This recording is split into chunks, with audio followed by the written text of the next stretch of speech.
All right. All right. Just some announcements. Please silence your cell phones at this time. If you need to take any calls, please step out into the lobby and take your calls then. Use the microphone when asking your questions. So there is people on Zoom right now and maybe even Facebook Live. So if you hold the mic down like this, they really cannot hear you. But if you hold it up like this, they can hear you loud and clear. So for the sake of everyone involved, please use the microphone. We will be handing them out. So if you have a question, just put your hand up or give us some type of eye contact and we'll bring you a mic over. Online attendees, please use the Q&A box when asking all your questions. There is amazing cake and cookies in the back that will pair well with that coffee you're drinking. And then we ask that you hold all conversations until the end of class. You will have a chance to network with each other a little bit more. My name is Jamie. I started here as a student. That is me with my first contract signed. Right here, 6 months after student, and my first deal I had $105,000 in equity. So Julian, how many deals of like that would you like to do? Of course. Well, you're in the right place to learn. I'm also a senior student liaison here at Investor School, and I'm a real estate investor and stock option trader. I'm passionate about helping all of you reach your goals, and a lot of you know because you text me often and I respond right away. I'm also a mother of a beautiful baby girl who is singing for us in the back of the room. And there she is, Juliana. At this time, I would like to welcome our first timers. I spoke to Julian and I did not get a chance to speak to John, but those are our first timers in the room. So let's talk to Julian. Julian, just please introduce yourself. Debbie's going to bring you a mic. Introduce yourself, tell us what your interest is and how you heard about Investor Schooling. Is the mic on? Okay. Hi, I'm Julian. I'm actually working for the Bucks County Republican Committee. What is it? Oh yeah. Big red, big red. I told you they would like that, Yeah, right? I know. I got He some said- good feedback. He's a man that listens. She said they're gonna like this. I'm not even gonna say anything else. I'm gonna let them know that I'm from the Republican committee first. Well done. Thank you, thank you. I actually heard about Investor Schooling. I was on the highway and I actually saw a billboard. I'm like, whoa. Yeah, billboard, yeah. And then I just thought, okay, why not inquire? And then yeah, and this is like the right place to be, I think. So hopefully I can achieve some goals. Awesome. Well, welcome, and we're so happy that you're here and that you're a Republican. Thank you. Yep. Let's talk to John. I'm John. I'm a project manager for a logistics company. I'm also a Republican. That's me. Just like Julian, I saw the billboard every morning as I drive down 95, and I figured I'd sign up and see what it's all about. That's awesome. Julian, you seen it on 95 as well? Or Turnpike? Okay, well, we're very happy to have you. John, what is your interest? Is it stock options or real estate or both? Real estate initially. Okay. Yeah. All right, you're going to get sucked into the stock options like us. We all do. Well, we're very happy to have you here tonight. If this is your first time with us online, please raise your hand. Let's bring on Benoit. Please unmute your microphone. Tell us what your interest is and how you heard about Investor Schooling. Hey there, I'm Benoit. My interest is on real estate investing, possibly stock options, but I do a little bit of that already, but definitely eager to learn more. And I already forgot the second question. How did you hear about us?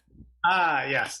I heard about you through a friend, Damien, who took this course, I guess, many years ago. Damien, does his last name begin with an M? Yes, I believe so. I actually don't know his last name. Yeah, he's still a student here, so welcome, and we're very happy to have you as well. Awesome, thank you. All right, and let's bring on Tony. Tony raised his hand. He was also a first timer. Tony, please unmute your microphone, and then same thing. Please tell us what your interest is and how you heard about Investor Schooling.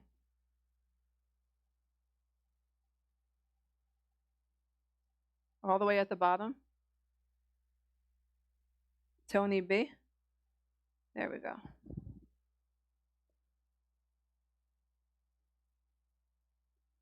Tony, can you please unmute your microphone? Okay, I think we're having some tech issues, so we're going to move on. But welcome everybody for the first time, and we look forward to speaking with you more and getting to know what your interest is and how we can help you as well. What to expect if this is your first time with us. This is an actual class. This is not a session. You may not understand some of the concepts, but you will learn them over time. As a school, we teach the following topics, and this class may include any one of the following: real estate investing, stock option investing, credit repair and credit building, money mindset, marketing, business concepts, asset protection, strategies for paying less taxes, understanding investments such as annuities, life insurance, mutual funds, IRAs, self-directed IRAs, and many more wealth building techniques. And you need to add health benefits too, because Phil just gave a great class the other night. Oh my God, I know. We're not going to get into that, but I agree. And health benefits. You'll be invited to the Monday night mastermind, and then you will be invited to become a member of the school. So just relax and enjoy. I would like to give a round of applause to all of our new students. Most of them are online, but we want to check in with them. But just a round of applause for all the new students who are changing their life and all the students who continue to change their life. This Wednesday, is it this Wednesday? No. Next Wednesday, October 27th, we are going to be hanging out at Chambers, having some drinks, some light appetizers, and just networking with each other. You can join us by RSVPing at investorschooling.com/chambers. Who in this room has Chambers yet? I'm shocked, John. All right. Well, pull out your phone, put it on your calendar. What are you doing on Wednesday the 27th? Now you know. So there's no excuses for it now. Okay. We have our event coming up tomorrow, Saturday and Sunday. If you want to be registered, this is your last chance. As you know, we give a lot of great content here. This is going to be a 3-day event. I've been here for 2 years. There's never been a 3-day event. So it's going to be powerful. I'm looking forward to it. We're going to be covering money, marketing, and masterminding. If you use the coupon code Thursday or Monday, you will get $250 off. If you need help registering for this event, please see me after. If you're online, please message in the Q&A box, and I'll be happy to help you as well. Just simply go to yearofthegoodlife.com. And for those of you already registered, we look forward to seeing you tomorrow bright and early. We also like to help other people change their lives. So we encourage everyone here to pull out your phone, go on Facebook, you use Instagram, whatever it is, and just check in. As you can see, an example here says Jamie Lenigan is at Investor Schooling, and I just checked in. So that way other people can see what I'm doing, and maybe I can help change. Don't forget, we have the Monday Mastermind. This is a completely different format than what you're sitting in right now. So we're actually sitting around a table, as shown in this picture here, and we're actually talking about what we're working on, what you're working on, how we can help each other move forward faster. Somebody brought something to my attention. They thought on the Zoom you will be able to find out more about the school. I will actually be calling you tomorrow, and we will set for you to learn more about becoming a part of the school. You will not do it online if you're on Zoom, but if you're in person, you can. All right, that's from 6 to 8:30. And then we have an exclusive stock options only mastermind that runs from 6 to 6:30. Don't forget to stick around. The stock options Sultan will be here at 8:45. And for those of you who don't know, that guy is going to help you make some money this week. He helped me make $2,000 last week. So our first speaker tonight is Paige Panzarello. Paige is a real estate investor and entrepreneur for almost 25 years.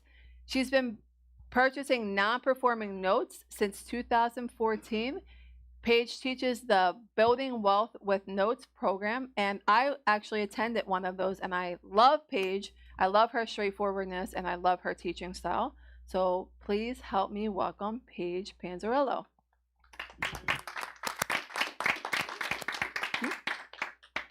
I can't hear you. Can you hear me? There we go. Now I can hear you. There we go. Okay, well, Paige is on Zoom, so we're going to put our attention up here. So round of applause for Paige Panzarello. Hi, everybody. Thank you, Jamie. Thank you, Larry. It's so great to be back at Investor Schooling. You guys are in. If you're new, this group of people is amazing. And so I encourage you to definitely network with them, get involved, get your hands in, because they're just tremendous people and they've had such great success stories. So I'm thrilled to be a speaker here tonight. I'm thrilled to be associated and know all of them. So thank you for having me. Tonight, we're going to be talking about non-performing notes, which is an area of real estate investing that a lot of people don't necessarily know about. So I'm going to do my best in a short period of time to teach you a little bit about what I do and non-performing notes. So I just want to make sure everybody can see me. Let me pull, and we are going to have questions, by the way, at the end.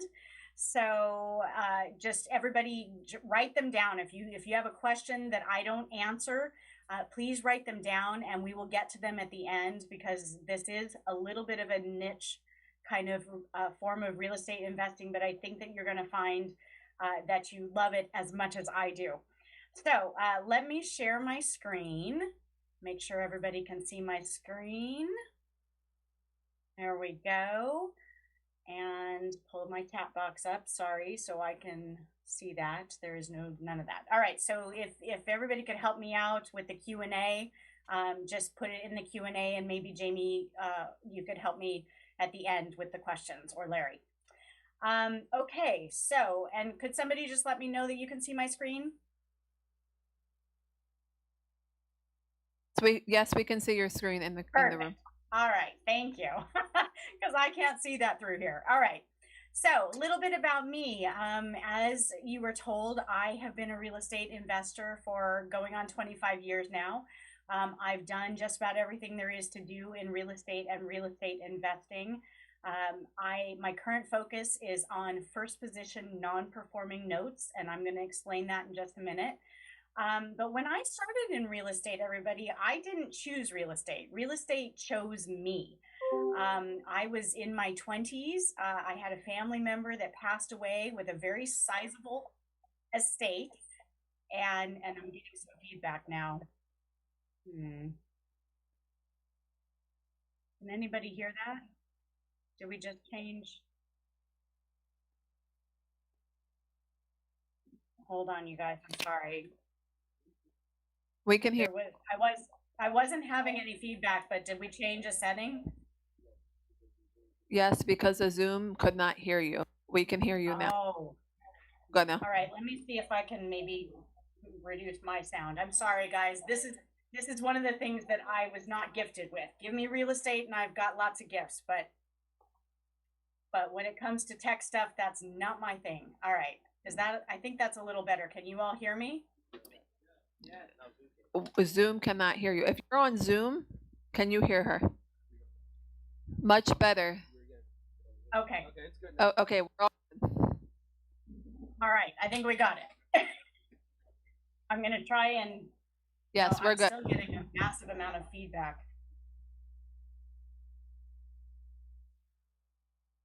All right. Is that any better?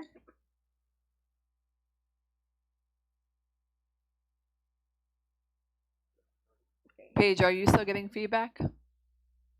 When I speak, yes, but it's not as bad.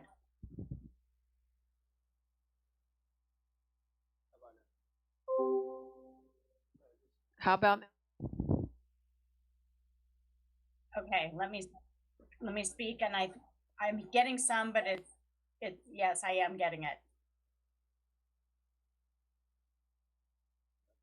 How about now? Let's try it. That's good. I'm not getting feedback now. Okay, can the Zoom attendees hear Paige? Hopefully everybody can hear me. Yes, we're good. We'll move on. Okay. We got it. Thank you. It's difficult to continue speaking when you're hearing yourself speaking a half a second behind. All right. So back to a little bit about me. So again, my grandmother passed away. She had a very large estate. It was $4 million in debt. We had holdings in California and also in Arizona. So I went off in my 20s knowing nothing about real estate. And I went off to Arizona to figure out what I could do with these critically in debt holdings. We had 38 townhome units, only occupied about 40%. And the 60% that were not occupied, most of those were broken, meaning they were not habitable. We had some land, and we also had a sewer treatment plant. So long story short, and we didn't have things like this. There wasn't Zoom. I mean, there was barely the internet back then. We didn't have RIA meetings and investor schooling and places we could go to learn how to do this stuff. So I had to surround myself with people that had answers to the questions I was asking. I was very, very fortunate in that I was able to work with a lot of the people that we owed money to. And I just came up with a plan and said, this is what I'm going to do, and this is how I'm going to pay you back. And if you'll help me, then I will get there and I will pay you back. Well, fast forward about 18 months, I paid everyone back, and got myself and the company back into the black. I fixed all the broken units, and we got to 100% occupied. And as I was going along, I was realizing how much I really liked this real estate thing, right? I was fixing and flipping before I realized what fixing and flipping was. And I realized I also had a head for it. Well, about 24 months into it, I figured out that we were not going to be able to sustain profitability by holding on to all these assets. So we ended up selling the sewer treatment plant. We ended up selling, and I went to my family and I said, I want to sell all of these townhome units and I want to build on the land. And they said, that's all fine and good, Paige, but we don't want to do that. That sounds like nothing but work and a headache. And so we don't want any part of that. And I said, all right, then I want to buy the company. And so I did. I bought the company. And again, knowing nothing about building or construction or any of that stuff. So I leveraged, the remaining assets. I was able to buy the company. I started to build on the land, and I realized, I designed a project with a contractor and an architect, realized very quickly when we started building that contractor was going to bankrupt me. And so I fired him and I started my own construction company. Again, knowing nothing about construction or how to do this, but I found somebody to come into my corporation, become a shareholder of my corporation. He was our qualifying party, and very quickly we ended up having all of our licenses except for HVAC and roofing. And the only reason we didn't have those is because the liability insurance was too high. So fast forward a few more years, within 3 years, we were the largest private employer in this small area in Arizona. We had 36 employees. We were building everybody's projects, my own projects. We were just making money hand over fist. But I will tell you, I was working myself into an early grave. I was literally working 7 days a week, 18 hours a day, and the stress of it was horrendous. Not to mention the fact that I was in Arizona because I had to be on site. So I was in Arizona and away from my family and friends in California.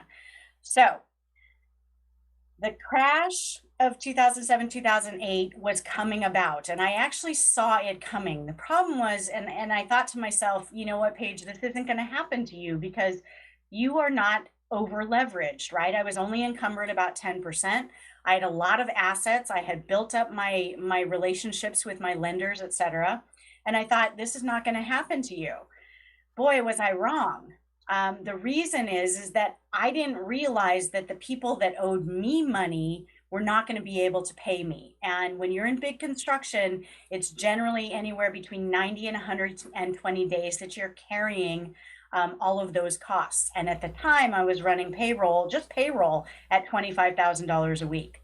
So you can imagine how incredibly stressful that was. When the crash happened, I thought, okay, what am I going to do? Am I going to, because I wasn't getting paid from all the people that owed me money. And I thought, what am I going to do? Am I going to file bankruptcy like a lot of people did and could, and that was certainly my legal right? Or do I fire sale everything and pay off everybody I owe? And I chose to do choice number 2. I literally liquidated everything, fire sale prices. It took me 3 years. I paid everybody I owed money to, and I walked out of Arizona not having a penny to my name. I actually lost $20 million. Now, believe it or not, I call that a very difficult learning experience, but I also call it a blessing.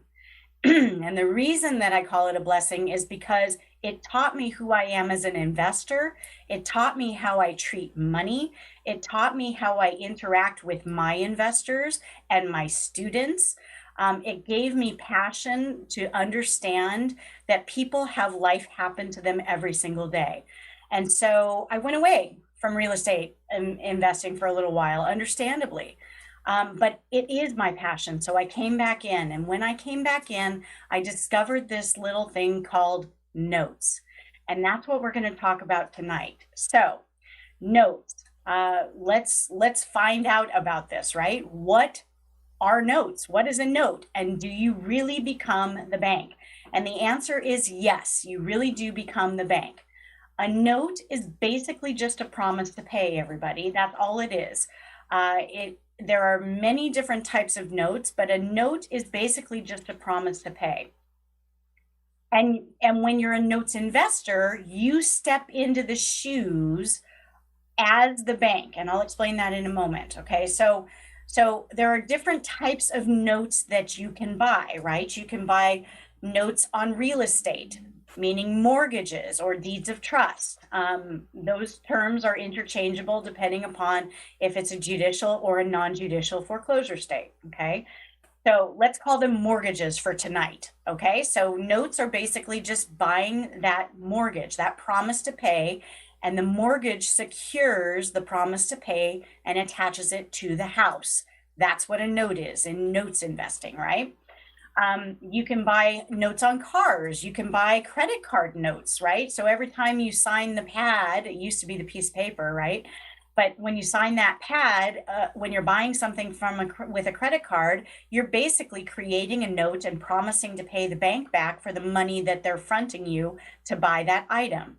Now that credit card debt is an unsecured note. There's nothing to collect if you stop paying. There are secured notes like real estate notes where the house, if you stop paying your mortgage, then the bank is gonna come and foreclose on your house and possibly take your house, okay? So that's what I mean by when you come into notes and note investing, you literally step into the shoes of the bank and you become the bank, okay? So just call me Mrs. Chase, right? Okay, so there's secured notes, unsecured notes, there's first position notes, second position notes, third position notes, HELOCs. There's all different kinds of notes. HELOC stands for Home Equity Line of Credit.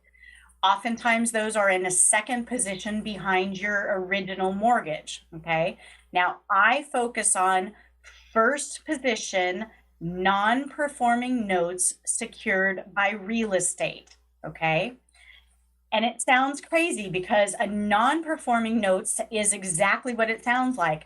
The borrower has stopped paying their mortgage, okay? And that sounds counterintuitive. Like, how do you make any money doing that? And I'm gonna get to that in just a moment, but let me say this. The reason that it is so profitable for me as the bank and buying non-performing notes, as opposed to those that are performing when the borrower is still paying their mortgage, is that in a non-performing note situation, I buy those notes at a very big discount. I don't buy the note based on what is owed. I buy the note at a very big discount based on the current market value of the securing collateral, which is the house, okay? So I'm gonna do an evaluation on the house, determine its current market value, like what is the best I can get for it in its as-is condition, and then discount it deeply from there. Now that doesn't wipe, that just establishes my purchase price. And I'm going to give you an example in just a minute, but it does not mean that that debt has been wiped away. The borrower still owes every penny of the amount of money that is due, regardless of the value of the home. Okay. That's an important key to note. Okay. All right. And I'm going to get there in just a minute. Just keep with me. I'm often asked, is there competition in note investing? And the answer is yes. Like any kind of real estate investing, there is competition. The beauty part about note investing is that it's a very collaborative space, okay? I call it the gentler form of notes investing, or real estate investing is notes investing. That's the gentler form, because I don't go to auctions. I don't have bidding wars. I don't have to do, I mean, people aren't paying crazy prices well over asking. And I'm not beholden to the market and the market cycles, right? So the competition is more that the asset manager is going to send me a tape, meaning an Excel spreadsheet that gets sent directly to my inbox. I do my evaluation and I put in a bid, and the asset manager will either say yes, no, or they're going to counter the offer. But there's no craziness. Here's another really cool thing about the note investing space being very collaborative over competitive is oftentimes you can, especially as a new note investor, you can buy maybe one or two notes. It's called cherry picking. You can buy one or two notes, whatever your budget will allow. Sometimes, though, they send out a tape that is called a pool buy, and that means that you have to buy all of the assets that are on that tape. The collaboration part comes in is as you grow as note investors, you start to develop relationships with other note investors, and sometimes we go in together to buy that pool. So it's a very collaborative space, more than competitive space. But of course, there are other note investors that are looking at that same tape, right? And they're going to be making their bids on that same tape as well. So there is competition. It's just a lot gentler, and it's a lot more, what's the word I'm looking for? It's not nearly as frenetic, meaning it's not so frenzied, right?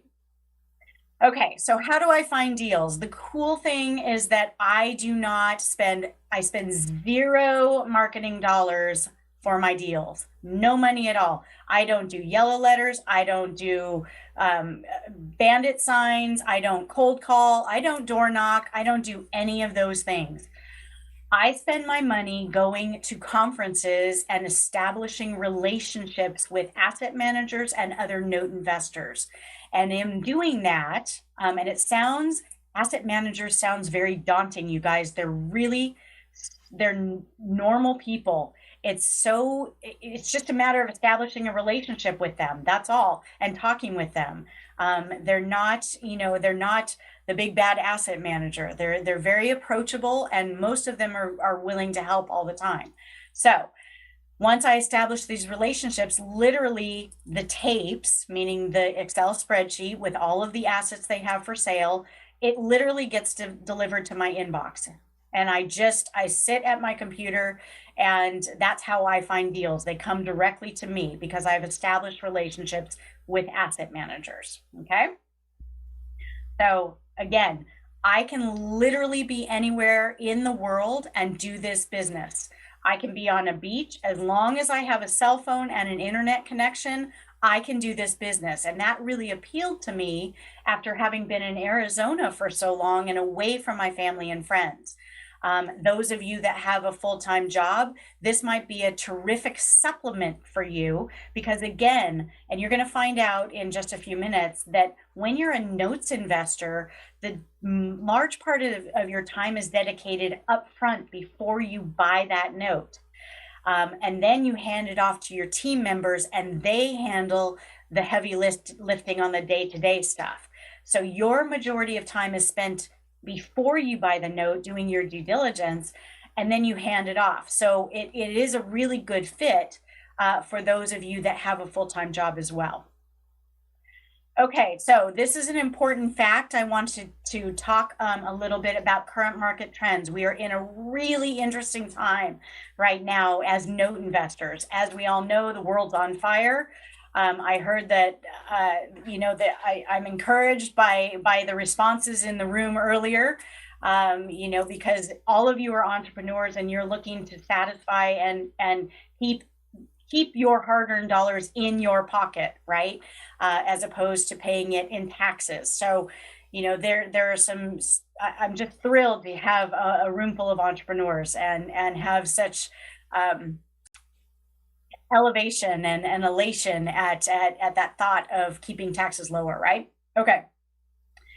So, and let me back this up a little bit. I'm going to give you a couple of different things that have happened over COVID. Now, I understand everybody, it's hard for me to say because my heart is breaking of what is happening at this country, right? In this country, people are hurting. They're really hurting. And they're going to be hurting a lot worse. That's why I say it's an interesting time for note investors, because the opportunity for us is massive. Unfortunately, it's because people are hurting, because life is happening to them. All right. So some current market trends. Now, again, COVID really stalled a lot of things out in 2020 because we all knew about moratoriums on foreclosure, evictions, etc. This is a program that I subscribe to that gives me updates on real-time data, and they pull from all of the banks to acquire exactly how much outstanding debt is out there. Now, this is just my little niche right there. This does not include, this is residential 1 to 4 family, first position liens, okay? This does not include, these numbers do not include seconds. They don't include mobile homes. They don't include farmland, commercial, multifamily, none of that. Industrial, none of that. This is just residential 1 to 4 first position loans, okay? Now, at the end of Q2, so at the end of June 2021, we had a total of $62.17 billion in bad debt, okay? And this is just the mortgages. Of that, 90-day plus late is and still accruing was $24.5 billion. Non-accrual, which means anything over 90 days and beyond, is at almost $23 billion. So $62.17 billion in bad debt happening. And this is June of 2021. Now, keep in mind that this is after the forbearance plans were put in place, deferring payment for people, okay? But before, this number came in before any of all of the moratoriums were still in place. The moratoriums stopped in July, August, and September was the end of the last moratoriums being put in place. The September numbers have not yet come in. They're still being compiled, but I want to show you this. These are some headlines, okay? These are September 2021 headlines and October 2021 headlines. I'm watching what's going on. I've been saying for actually a year now, there's a tidal wave of product that's about to hit the market. And I talk about it in my workshop too, with how to address all of this and become a notes investor, and how you can capitalize and help people to stay in their home. My goal is to work with my borrower and keep them in their home. I don't necessarily want the house, but there are notes investors that are out there that go just for the house, and you can do that. You're doing it the backdoor way because you're going to become the bank first, and then you're going to hopefully be able to go in. If you want the house, there are steps that you can take. We're going to talk about the exit strategies in just a minute to be able to secure that house and do something with that house, okay? All right, so September 2021, the foreclosure rate rose for the second month in a row. So think about this, July and August, by 27%. 2 months, everybody, and that's because the moratoriums ended. The same thing happened, within a month after the government's pandemic-related moratorium was lifted. Foreclosure filings rose 27%. Then this last headline down here on the bottom left corner is from October. I literally just got this today. And it just touches on Michigan. Michigan alone, everybody, 65% increase during the third quarter of this year. Compared to the second quarter of 2021, 65% increase. And a year ago, third quarter 2020, that's up 143%. Okay. States having the highest foreclosure rates in Q3 in Nevada and Illinois both. One house out of every 1,400 is in foreclosure. In New Jersey, it's one house out of every 1,600. And in Florida, one out of every 1,700. There's a massive amount of product coming to market, which spells opportunity for all of us note investors. Not only are we going to be able to build our wealth, but we're also, and secure our retirement and our future, we're also going to hopefully be able to help people stay in their home and combat that life has happened to them. Okay.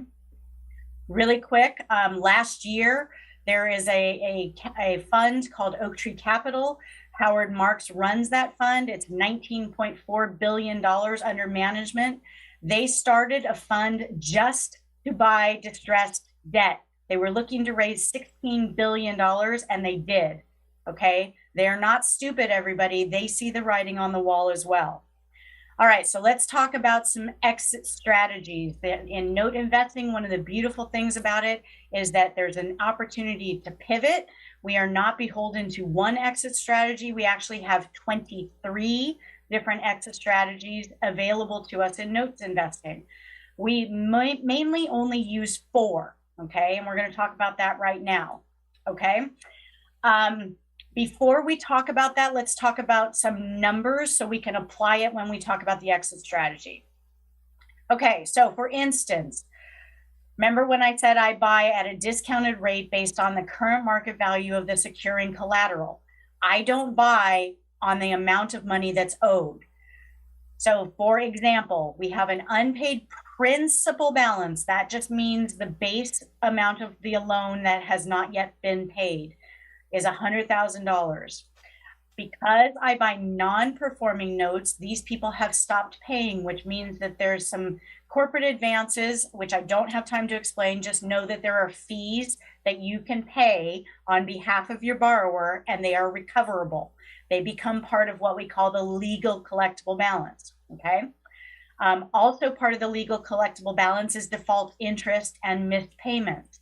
So in this instance, and we're going to keep the numbers really simple, but in this instance, the legal collectible balance is $120,000. So the 120 is the amount of money that's owed. The current market value of the house, however, in this example is $80,000. So clearly our borrower is underwater by $40,000, which is very daunting for a borrower, all right? When I come in, I will step into the bank's shoes. I'm going to buy this note based on the $80,000, not on the 120, even though the 120 is due, okay? Now, for easy math, because it's the evening time and it's a Thursday night, we're going to use 50%. Now, I will tell you, it was a little higher, but it is also coming down. When I first started in notes investing, I was buying between 36 and 42 cents on the dollar. That's where I was buying these notes. So I took the current market value of the property and I was buying anywhere between 36 and 42 cents on that dollar.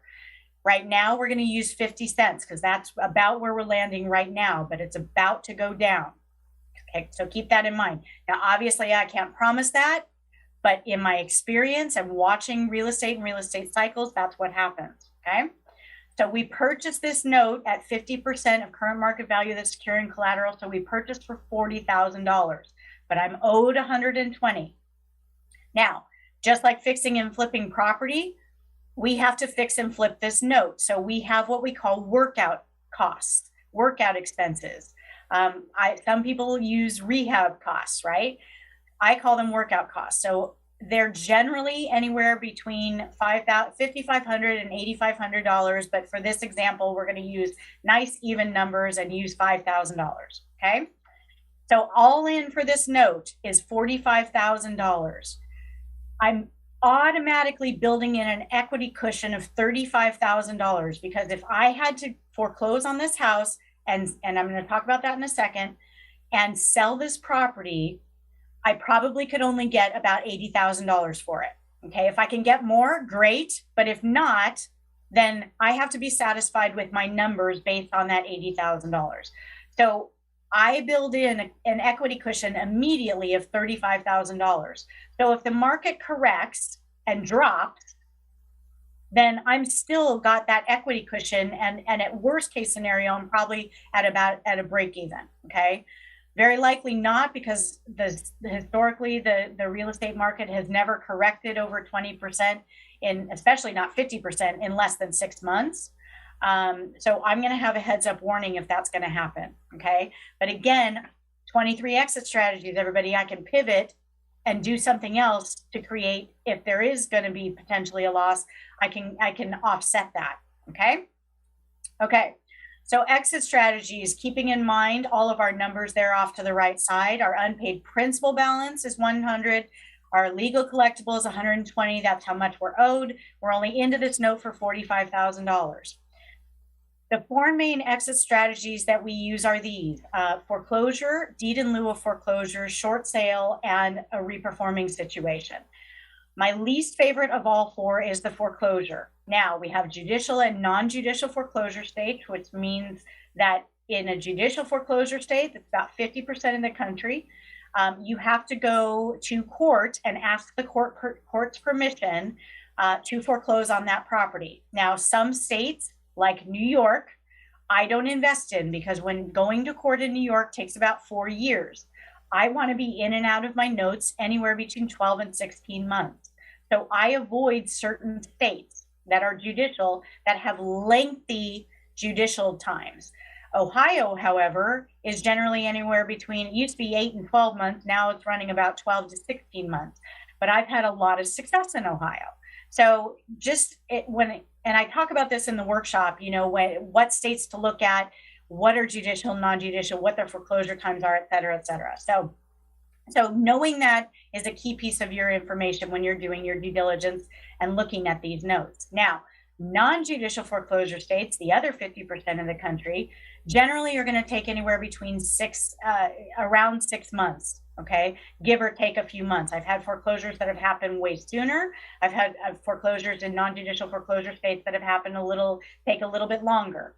It just depends on the note.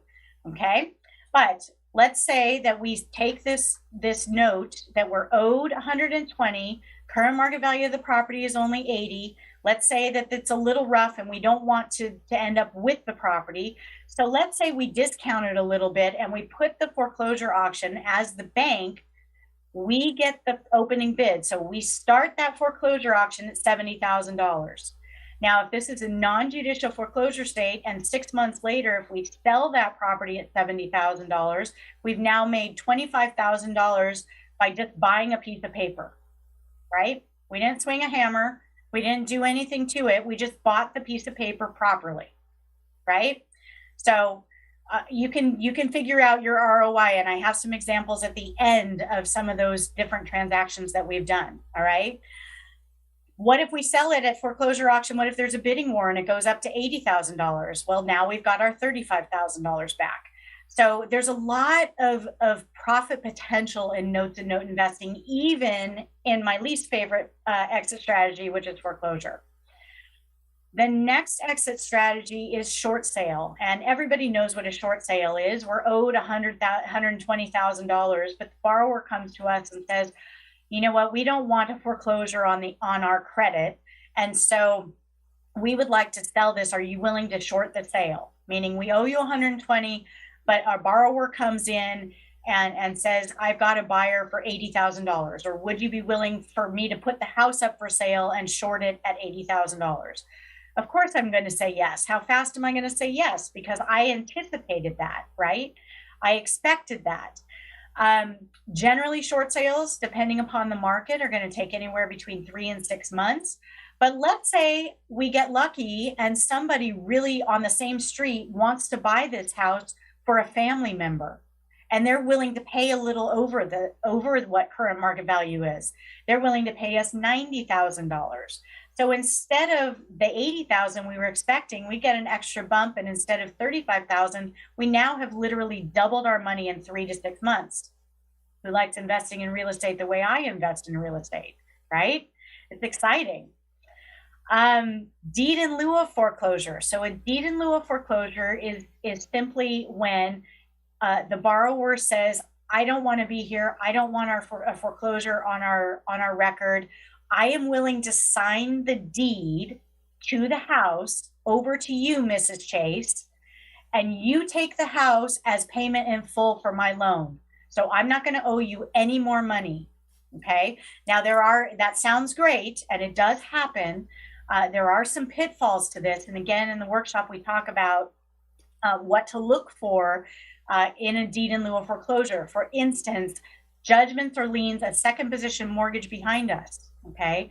If there's that in a deed in lieu of foreclosure, if you take the deed as payment for your loan goes away, and anybody behind you moves up a step, and you as the new homeowner are now beholden to those liens. So there are some pitfalls that I teach you how to look for, but it's one of those exit strategies that can be very beneficial, and it's very quick, everybody. Deed in lieu of foreclosure generally takes anywhere between 3 and 6 months. And it's just because we need to get the paperwork signed with our borrower. Now, you could sell this as an REO, right? REO stands for real estate owned. You can sell it as an REO for $80,000 or more, or maybe even a little less, right? But you could also, if you're a fix and flip investor, now you've got the property, you can hold on to it and fix it and flip it yourself. You can turn it into a short-term rental. You can turn it into a buy and hold property, meaning you fix it and then you put a renter in there full time. You can do all of those different things and make money not once but twice on the same asset, which is pretty cool. Reperforming is my very favorite exit strategy. That's working with our borrower to get them to stay in the home. Generally, it will take anywhere between 6 and 12 months, depending upon how long we season the note. That means we wait for the borrower. We work out a trial payment and let the borrower pay on time every time for a period of months. That's called seasoning the note. Generally, it's 6 to 12 months, and you can do anything, and you don't have to forgive all the debt, right? Value is in the eye of the beholder. So you can maybe entice your borrower to want to work with you because you're not expecting to get that $40,000 worth of debt that they're underwater. But you might be able to work with them and get some of it. You might just forgive 20,000 of it and bring it back down to $100,000 total amount due, right? So we work with our borrowers, and now we're creating a win-win situation where our borrower gets to stay in their home, and we're going to cash flow it without the headache of the tenants and the toilets, right? Because when you're the bank and the air conditioning breaks or the toilet floods or overflows, they don't call you. You're not the landlord, right? You are the bank. So you get the benefits of having that monthly cash flow. And I generally, when I work with my borrower, will put a trial payment in place before I go to a permanent loan modification. That's what this is, where they prove to me that they are able to pay the monthly payment. And oftentimes I will leverage the arrearage that they're underwater and say, I'll wipe this out, but you have to give me a deposit, right? A good faith deposit, $1,000, $2,000, whatever it is. That's a chunk of cash. And then during the trial payment plan, they're going to be paying, but all of that money is free money, everybody. Here's why. It goes to the old loan. So it doesn't get applied to the new balance that you negotiate with them, okay? It's free money. chunks of cash, streams of monthly cash flow. At the end of 6 months, we then convert it to a loan modification. The borrower gets to stay in their home. You're creating cash flow, and now you've created a win-win situation for everybody involved, right? Now you can hold on to that note, or you can sell it to a performing note investor at the end for a slight discount, and you would sell it at a slight discount of the $100,000, that new balance that you put in place, not what you paid for it. So you can create a big chunk of cash there as well. Okay. How important is due diligence? Due diligence is key to everything. Little funny here, right? Due diligence uncovers the things that don't seem right, or things that could hurt your invested dollars. It is key. Good due diligence will give you virtually risk-free note investing. In the workshop, we go over this ad nauseum, right? Those that are in the room with you right now, that have been there, they can tell you how much information there is and how much due diligence you do have to do. But again, it's very front end loaded. You do it before you buy the note, and then you hand it off to your teams, okay? I like to say there's no such thing as a bad note, but there is such a thing as buying notes badly. And due diligence prevents you from buying notes badly, okay? All right, some case studies, a couple little quickies here because I know I'm running out of time. I have a few minutes left. All of these that you are about to see are from my actual portfolio, okay? These are all notes that I have done and worked out. This one, I'm going to give you details, real specific details, and then the next one is just some examples, some broad strokes. This is a borrower. The note came across my desk. It's in Richmond, Kentucky. The last paid to date on this was April 9th of 2012. Yes, everybody, there's still that inventory where people are squatting in their homes and they have not paid for many years, okay? Now, the current market value of this property, by the way, is about $150,000, okay? When I bought it, the current market value was much lower. So all in for this non-performing note at the time was $49,252. This particular house had been owner occupied since 1998. They'd been there 20 plus years. So I knew that they were going to want to reperform, okay? My due diligence showed me that they are going to want to stay in the home. Again, I wish we had time to talk about that. We don't, but I cover it all the time, ad nauseum in the workshop in very thorough detail. Okay. Legal collectible balance, that's LCB. Legal collectible balance on this note was $95,000 and change. Their original interest rate was very high, 10.99%. The husband had a medical condition and couldn't work for 3 years, which is why they got behind.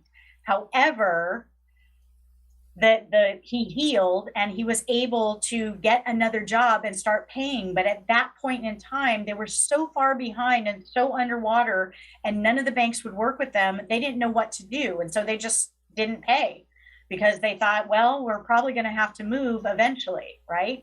So our borrowers were contacted by our loss mitigation team. Remember, I said there's a team that you hand it off to do the heavy lifting. That one of those team members is loss mitigation. They contacted the borrowers, so I don't have direct communication with my borrowers, which is a good thing because everybody's got a story and I've got a very big heart, right? Plus, I'm not a licensed debt collector. So my loss mitigation team is in contact on my behalf with my borrower. Sure enough, they wanted to stay in their home. We put a trial payment plan in place for 6 months. They gave me $1,000 good faith deposit. It's the reinstatement fee. It's a nice little chunk of cash, right? $1,000. The borrower was successful in their trial payment plan for 6 months. So for 6 months, we figured out what their payment would be.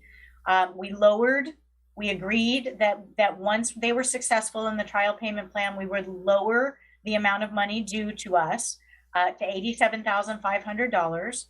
And in doing an amortization schedule, it showed that monthly payment as $608.40.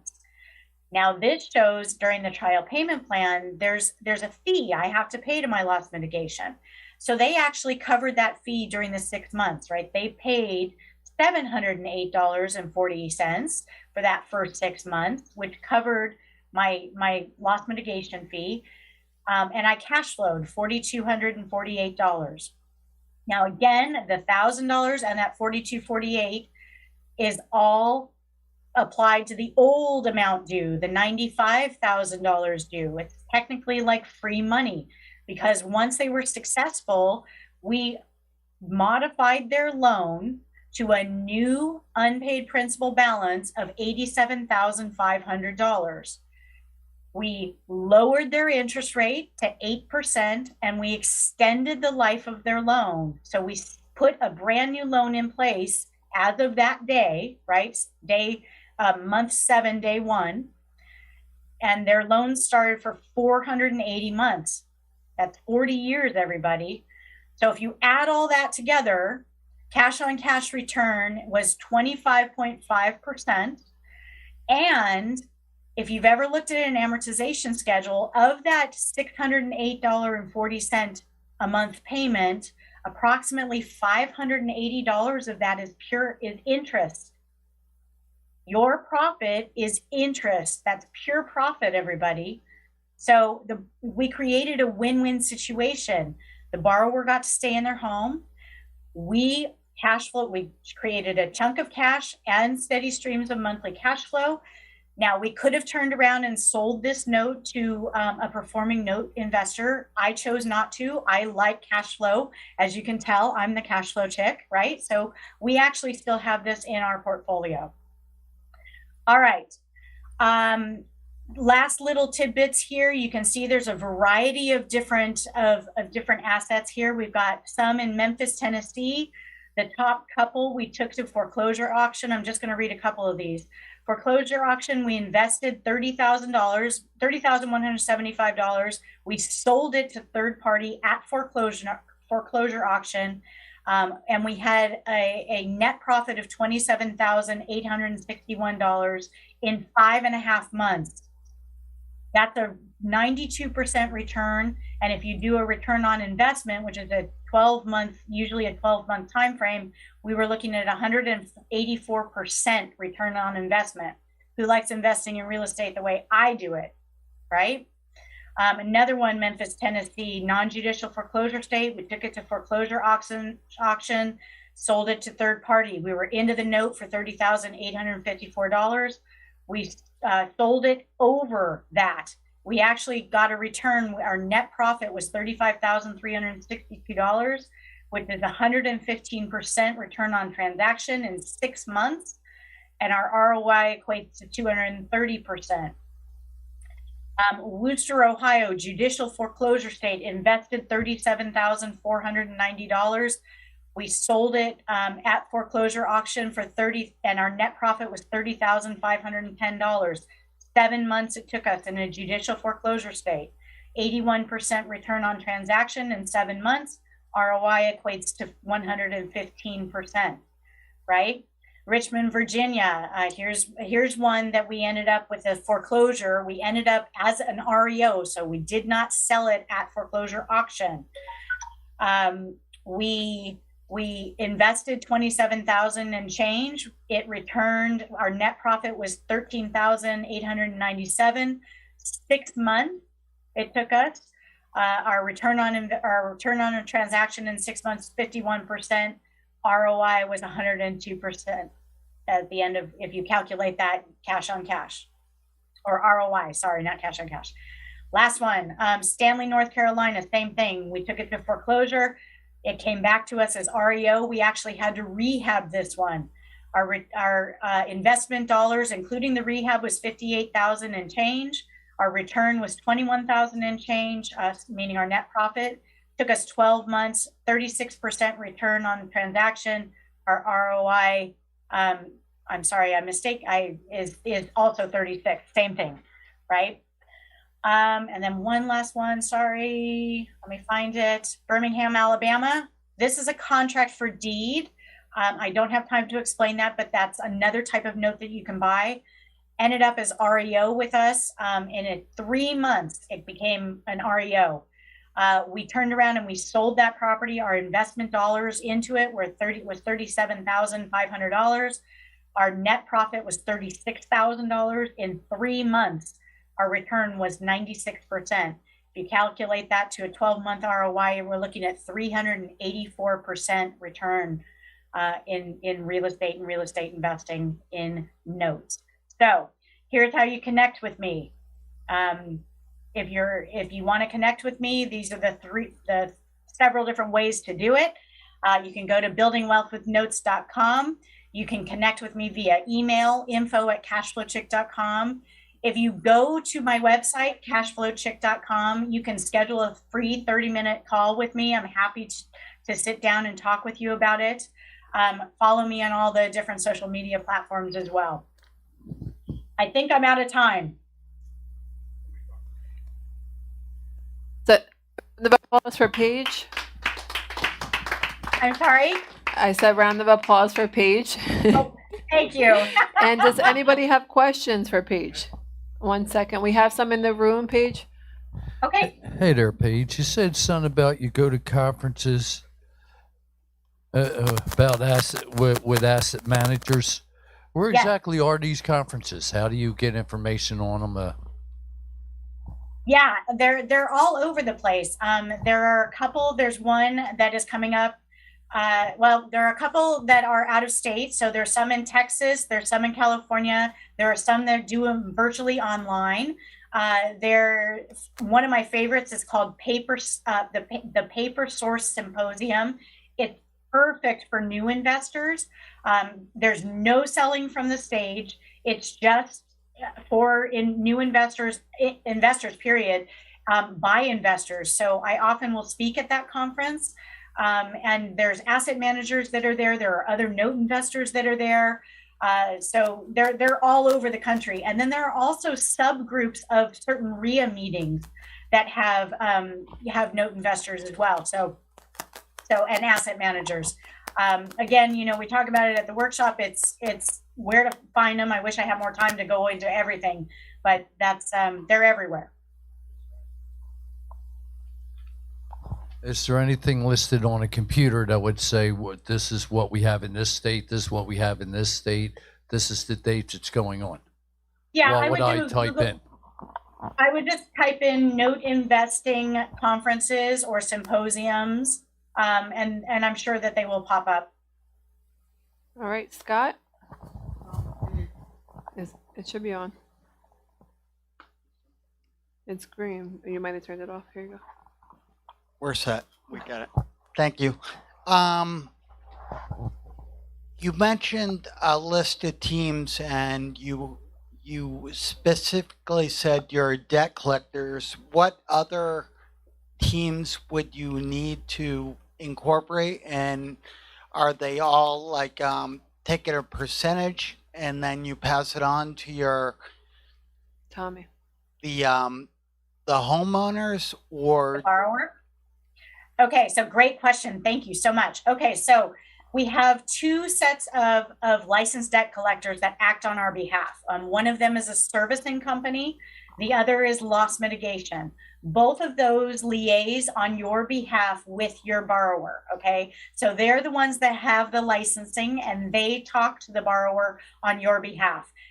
You are going to not pay them a percentage. You're just going to pay them a very nominal flat fee per asset per month, and they will handle all the heavy lifting for you. Now, other team members that become part of your team are people like property preservation. Realtors become part of your team. Escrow companies become part of your team. O&E reports, so there's title companies that provide specific pieces of due diligence for us that are part of your external team, and you just pay them their flat fee. It's not a percentage, so you don't have to incorporate that into your purchase price. That's kind of part of what I consider the workout costs. all right, and if we do you recommend certain companies, and if we take your class, are those available to your students? Yes. Yes and yes. Thank you. Yeah, sure. Juan, did you have a question, or Dave? Someone over here? No? Hey, Paige. Can you Yes? at least let her see me? Yeah, I can't see anything. I'm just looking at myself. Is that better? I'm still only seeing the everybody in the audience. That's nice to see. You didn't see me in the back right here? There Yes. you are. Hey, wait, I'll get closer so you can see me. Hold on. I think There this is the we right one. go. Here it is. I wanted to say hi. I haven't seen you in forever. You know, I know. I'm so the thrilled stupid to be government here. overreach Thank you. crap makes it so I can't come out to California to see you, and makes it so you can't I come know. here and do a live show. I know, and thank you. I am so honored that you asked me to participate in this weekend, and you know I would have been there were it not for all of, like you said, the overreaching government mandates and Well, you crap got that's going Governor on you got in my Governor country. Gruesome. That's even worse. Yeah. Yes. Gruesome Newsome. Yeah. Yes. All right. Well, I just wanted to thank you. I wanted to say hi, and we're going to move on, but I'm going to talk to you in the next couple of days. And I heard some of the students that last time actually did your class, I hear some of them are actually pretty successful at the moment. Yes. Like this one over here. Yes. Yeah, and anybody, if you have any questions, there are some of you in the room that have taken the workshop, Larry included. Larry's been to my workshop. And it's, you know, if you have any questions about me, ask them, ask me. I'm an open book, everybody. And I, like Larry and his team, I'm really passionate about your success and helping you to get break free of all the chains. You know, I've had life happen to me, and I know how hard that is, and I'm all for helping people to not only have second chances, but just break free of the chain and be so successful and create the life that they want. All right, real quick, put your screen up that has your contact information because we're way over time. So put your screen up real quick so everybody can see it again. There it is. And tell everybody that they can get a hold of you Yes. in case people can't read. Yes. Okay. So in case people can't read, so buildingwealthwithnotes.com. You can also reach me at cashflowchick.com. There's a little button there to schedule a call. If you want free stuff, cashflowchick.com/info. That will give you a bunch of other information for free. And then, of course, all the social media. Instagram is @thecashflowchick. Facebook, YouTube, LinkedIn, Twitter, it's all Cashflowchick. And then, of course, my name, Paige Panzarello, Panzarello, the Cashflowchick. Thank you so much, Paige. Oh, thank you, everybody. I appreciate it. And thank you for the time. I hope you found it fun and exciting because it's a great way to invest. So thank you.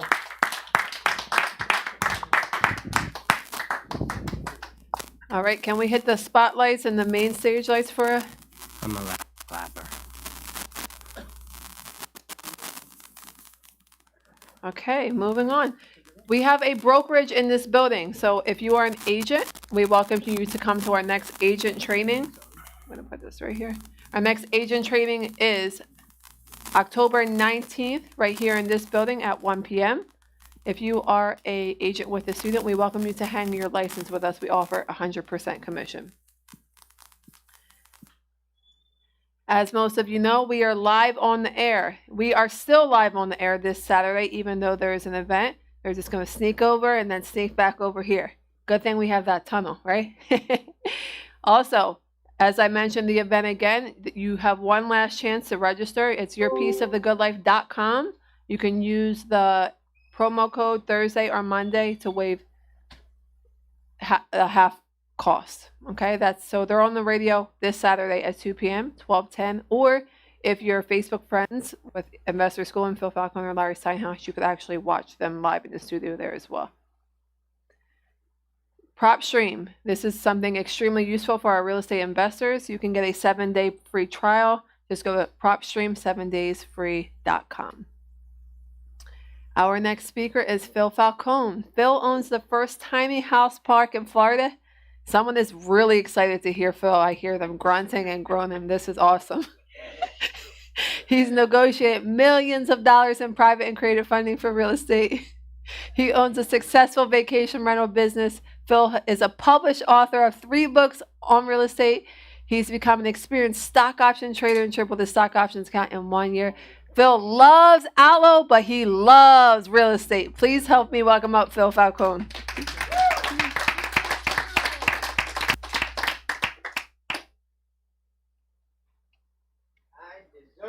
And we deserve to hear you, Phil. Turn your mic on. Give me that crap. Turn my mic on. This thing goes out every minute and a half. Is it green? Yeah.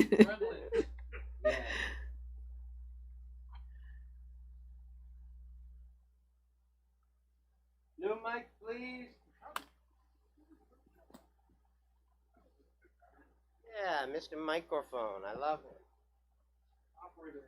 Hi. Apparently not.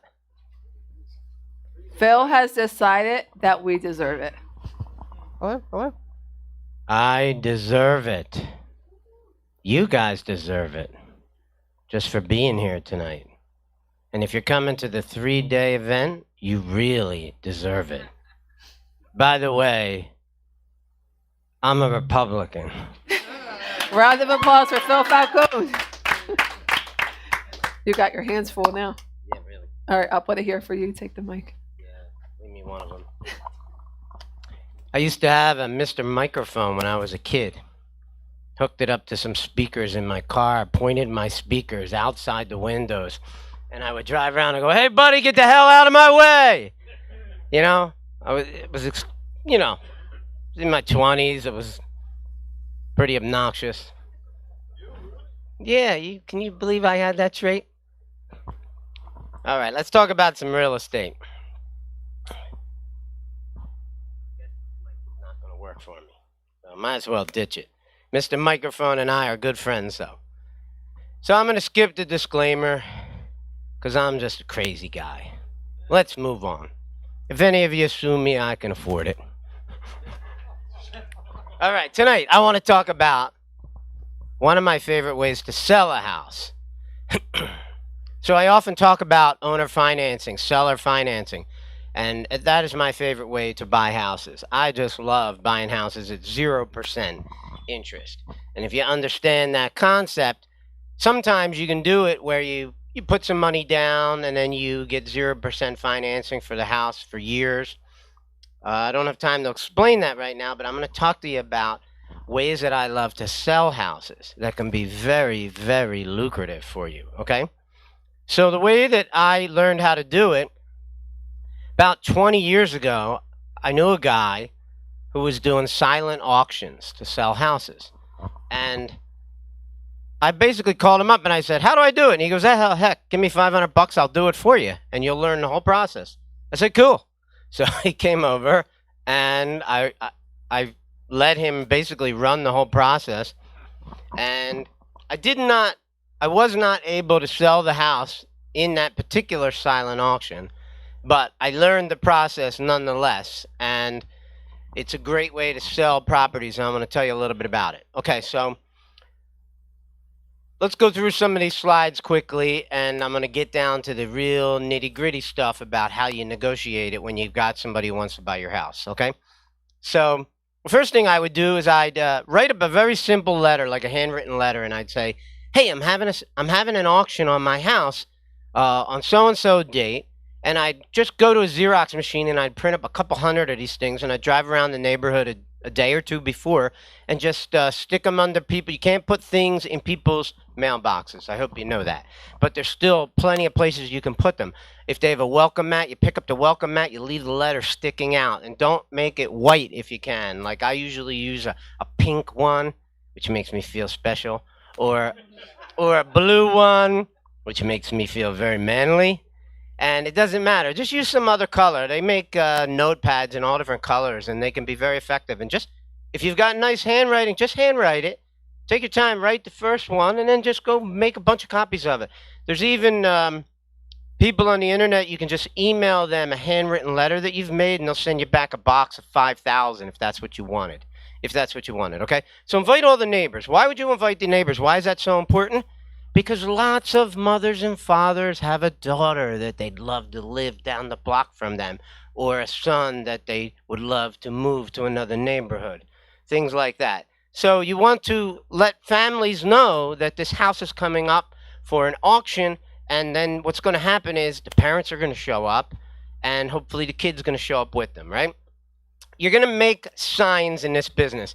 I make a lot of, definitely for this kind of operation, what I'm talking about, a silent auction, I would suggest you go and buy a big fat big fat black marker, get a bunch of, banded signs and write on the blank side of it, and just write things like no bank needed, owner financing available, bad credit is acceptable. That's right. That's what you're going to advertise, okay? You're going to invite your friends, you're going to invite your family, you're going to invite investor schooling, you're going to ask them to show up, because the more people that can show up at your silent auction, it's going to create euphoria. And people, especially if it's on a major road where people are going to see it, right? If it's on a side street, it's not quite as effective, but it still can be pretty effective for the neighborhood, right? You can put a blast on Facebook and any kind of social media. And basically, you want to scream to the world that you're having a silent auction, which isn't going to be that silent. All right? Owner financing, no banks needed. People hate banks. That's a very effective sign. Owner finance, it's so much easier, like 100% easier, to talk to an individual about financing your deal rather than it is to talk to a banker. Okay. So I make handwritten signs that say all these different things. No banks needed, owner financing available, bad credit is acceptable. But you also have to remember that if you're in a development that has an HOA, they will probably be ripping down those signs as fast as you can put them up. So if the development is an HOA, I still would do it, but don't even put the signs out until the day of the sale, right?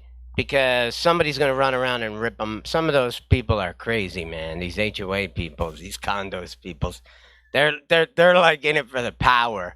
They don't make any money. They work like crazy, but boy, do they love their power. So the signs go everywhere. You just put them everywhere. Litter the place with signs and banners and anything you can put up, because this is a game of over signage. Is what people do in this business. Okay, so what do you want to do with the home? You just want to, prepare the home for the big day. Clean it up, put a bunch of balloons outside, put a big giant yellow banner like this one, agent inside. Who cares if there's no real estate agent there? It doesn't matter. You're going to be the one who's controlling the silent auction, and I'm going to get into that soon. Bake cookies. Bake cookies. Who doesn't love cookies? Is there anybody in here that doesn't love cookies? If there is anybody, I want you to get the hell out of here, all right? People who don't like cookies shouldn't even know this info. All right. Crazy signs in the front lawn. Put them all over the property so ridiculously that everyone who drives by will have no doubt in the world which house is being auctioned off today, all right? Put some music on, put the TVs on, open the windows, get some light in the house, all right? I've been to people's houses all the time. I did nothing for 2 years except go to people's houses, and I would go there, all the blinds are closed, TV's off, the house is dark as hell. I'm like, what are you guys doing? When you're trying to promote a house, open up the blinds. Let some fresh air in if you can. Let the sun come in. It's okay. You're not going to burn to death. All right? Invite people to tour the home. Just let them know. Just go. Anything you want to know, I'll tell you. Just walk through the house. Anything that you can think of to pump up the volume on a silent auction. All right? This is not rocket science here. It's just work it. If you've got a wife who can come and decorate the place and make it look cool and, bake the cookies and talk to everybody. This is just make the people feel good. Make them hang around for a while. All right. These are just an example of a couple of signs that work really good. For sale by owner, owner finance, no banks. Always hammer on the no banks. People hate banks. Anybody here love banks? Okay, so I was going to throw you guys out too, but yeah, you're allowed to stay now because nobody hates them. All right? Just, you could do postcards if you've got a nice marketing budget and you want to let a whole lot more people than just the neighbors know about it, just your family and your friends and your neighbors. If you really want to pump this thing up, go out and buy 5,000 postcards and write the address on it, show a picture of the house, and do it the right way. Spend some money on it, okay? Postcards are going to cost you some money, but it might really, really pay off for you. This is a jar where you save your money for the house, okay? Because you're going to need some money. I said it was a silent auction. It's not a free house, though. Okay. This is a picture of just people putting out the freshly baked cookies and telling you everything about the house. It's great schools, right? It's got a brand new AC. It's got a high definition stereo system built into the house. You need to accentuate everything good about the house. This is another example of a postcard that you could use just to drive people to a house. This is simple marketing stuff. Get the people there. Get the euphoria going at your silent auction. Okay? This is one I did for Halloween. I hired these actors are starving. They never make any money. So I hired these actors to lay in a pool of blood outside the house. It really didn't work like I thought it would. I thought it would really get a lot of attention, but people were throwing up and everything else. It was really nasty. So what kind of people would show up when they see a sign? You're not going to put on a sign that's a silent auction, but when people see no banks needed, what kind of people are going to show up? Exactly. Okay? So what are the 3 things that you typically need to buy a house? You need a job. That helps. You need some cash, right? And you need credit. Well, when people apply to or rush to go to an auction for a house that is advertising no banks needed, owner financing, right? It's 100% chance that the missing link that these people have is the credit. It's always the credit, right? So what I typically will say to them, well, I'll get into that in a minute, all right? So obviously we know that it's going to be the credit. It almost always is. But the people who don't have a job and have bad credit, or the people who don't have any cash and have bad credit, we can't really do anything with them. All right? This is a game of getting someone to pay us. So they're going to pay us in exchange for an option. We're going to sell them an option to buy this house. They don't know that at this point. They're just at the silent auction. They're touring the house. And if I'm running the auction, I'm just going to hang around the house, invite everybody to go through, do whatever you want, eat some more cookies, save a couple for me, right? And when you stand by the door, and when the people are ready to leave the auction, just ask them, are you interested in bidding on this property? If you are, all I need is your name. This is a silent auction. I just need your name and your phone number. Thank you very much. I don't want to know anything more than that. I don't want to talk to them. I don't want to try. Your people will do this to you. They'll go, oh, Phil, let's go out in the garage. I got to talk to you. I'm like, dude, I will call you in a couple of hours. Okay? There's not that many people here, whatever. Relax. You're going to get your opportunity to buy this house if you want to buy it. So you're just getting their name and their phone number. That's all you're doing. You're not asking them any other questions, all right? Once the house clears out, okay, I'm going to call each person who was interested. Sometimes you're only going to get 6 names. Who cares? There could be somebody on there with $50,000, $80,000, $120,000. Maybe one of their relatives just passed away and left them a bunch of money, and they decided that with that money, they're going to buy the first house they've ever lived in. If that's the case, you're going to be able to help them out tremendously, all right? So, of course, they have to have the job, and because they got to make rental payments to you, and they have to have cash to pay you in order to make this deal work. So let's talk about it. This is a very common sign that you'll see at auctions, you know, for sale, no banks needed, come fix me up. That's right. So even if the house needs work, you can lower the price of the house to accommodate for whatever work it needs. Say it needs a kitchen and maybe it's got some other problems that it needs. You could reduce the price of the house and maybe these people will fix up your house. My experience, that almost hardly ever pans out the way you want it to, but it's worth a try, okay? So I'm in the house. I'm running this silent auction, all right? I'm inviting everyone to tour the house as much as they want, okay? I'm keeping this pad, and anyone that wants to come up and talk to me, they can come talk to me. They can ask me questions about the house. I'm not going to get into their financial situation at all. I'm just going to say, listen, I'll call you later on tonight. Just give me your name and number. Just write your name and number on this piece of paper, all right? After everyone has left, I'll just tell them, I'll call you tonight. I'm interested in making this thing happen as quickly as possible, so I don't want to waste time. The only thing I would say you want to establish up front is what the rental price is. And I would tell you that your rental price should be inflated. And the reason is because these people have bad credit. The chances of them missing payments, being late on payments, it's very possible. So, you know, does that logic make sense? If we know that they're going to struggle to make the payments, I'm saying inflate the rental price, okay? Okay, there's a couple different ways to think about it. I've had private lenders do this to me. They said, you're borrowing an awful lot of money, Phil. I'm going to have to raise the rates to protect myself. And I'm thinking, well, if you want me to make the payments, maybe you should lower the payments, because then you have a much better chance of getting paid every month. But, okay. Look, I understand the philosophy. That's just the way it is, all right?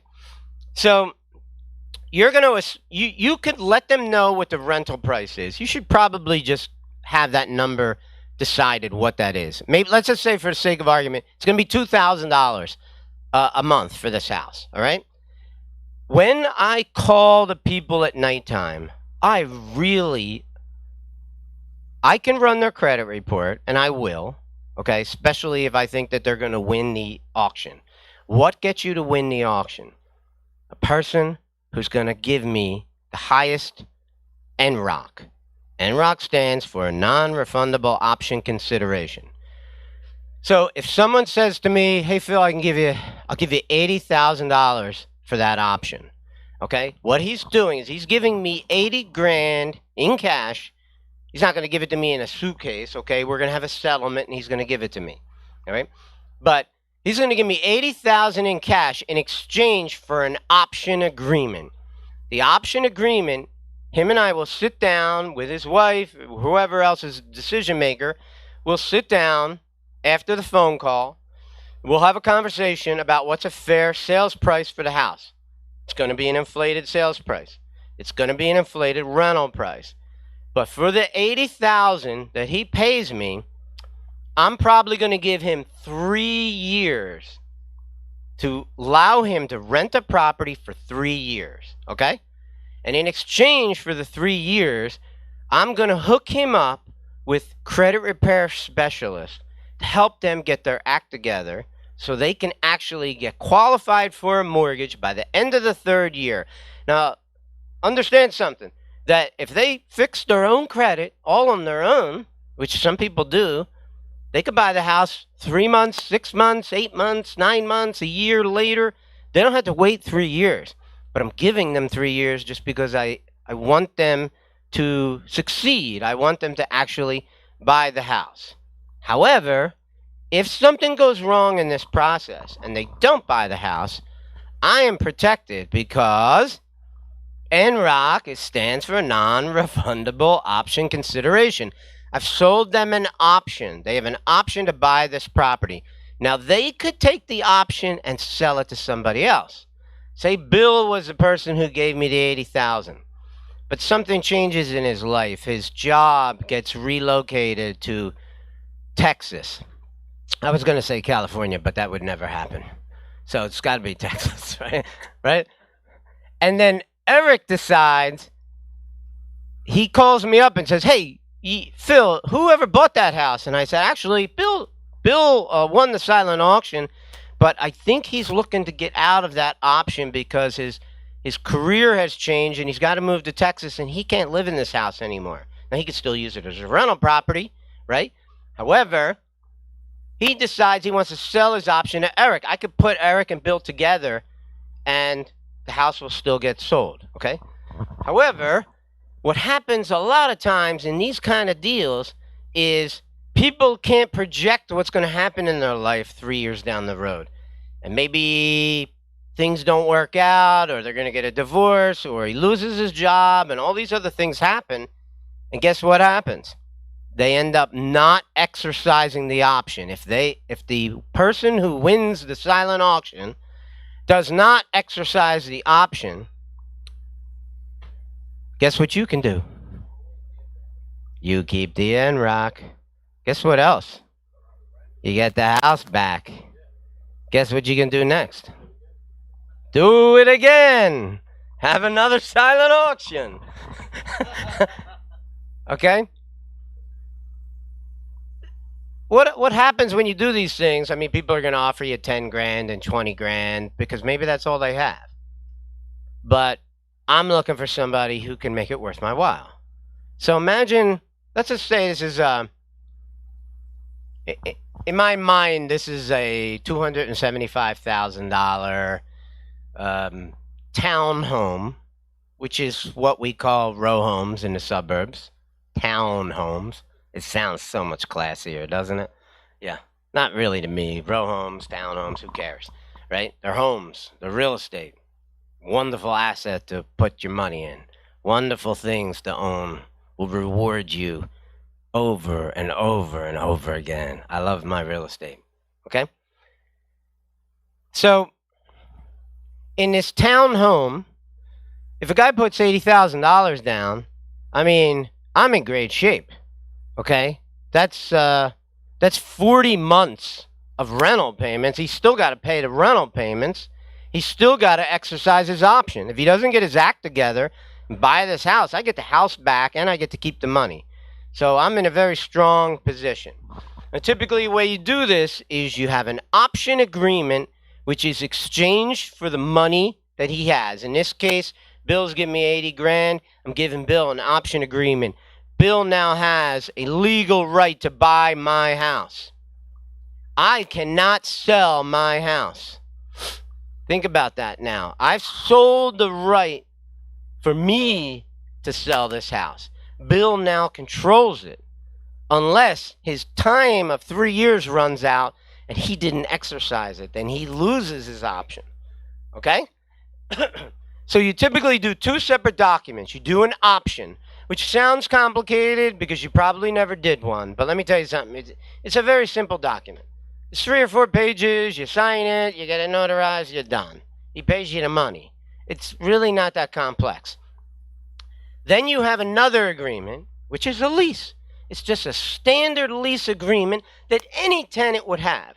You separate the two. Okay? The reason you separate the two is so you're only going to have these two documents. An option agreement, which was exchanged for money, and then a lease. The reason that you do the lease separately is because, first of all, my lawyer has advised me to do that. But the other reason is because suppose you really like the guy who's living in here. He gave me 80 grand. He really takes care of the property. He's very responsive. He fixes things himself. He makes improvements to this property. I really like Bill. I don't want to just kick him out so I can go try to get another 80 grand or 50 grand or 30 grand or whatever amount of money is presented to me.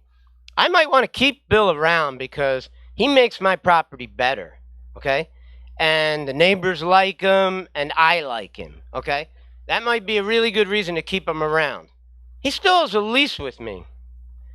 I might call Bill and go have a meeting with him and I'll say, Bill, tell me why you didn't exercise the option. And maybe there's some things that I could help him with. I could advise him. I could hook him up with somebody who could maybe help him, like a Sue Meitner, for example, right? I can hook him up with like a killer mortgage person who gets shit done, all right, like Sue. And I say, you're working with the wrong people, Bill. Maybe I can introduce you to somebody who can help you.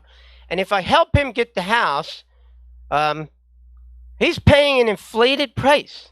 and an inflated rent. So I'm not getting hurt in this scenario at all.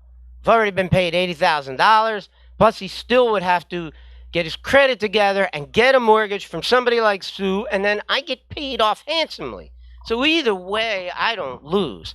That's what I like about these kind of deals, is because no matter what happens, if he exercises it, I'm cool.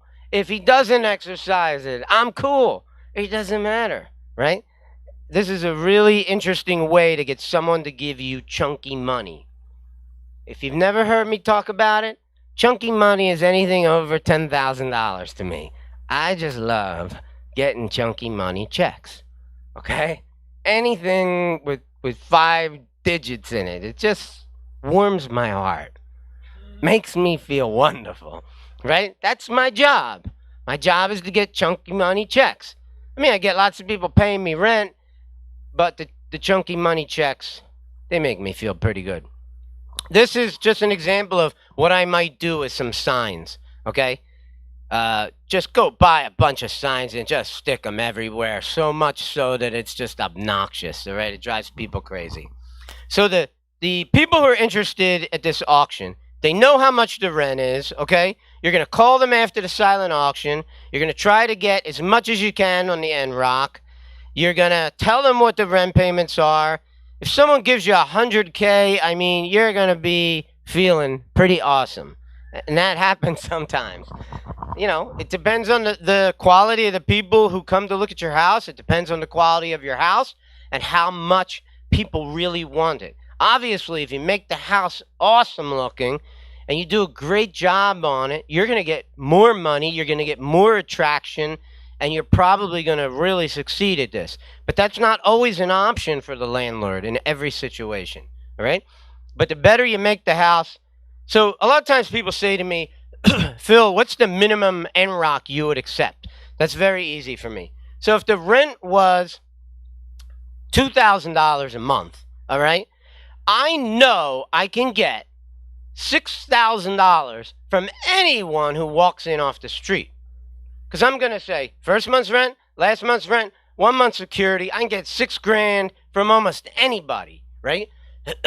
So my minimum NROC is 3 times whatever I could get from a renter. So I'm saying the minimum I would take to sell an option to somebody is $18,000. That would be the minimum, all right? If the rent was $3,000, it would just be higher. Just do the math.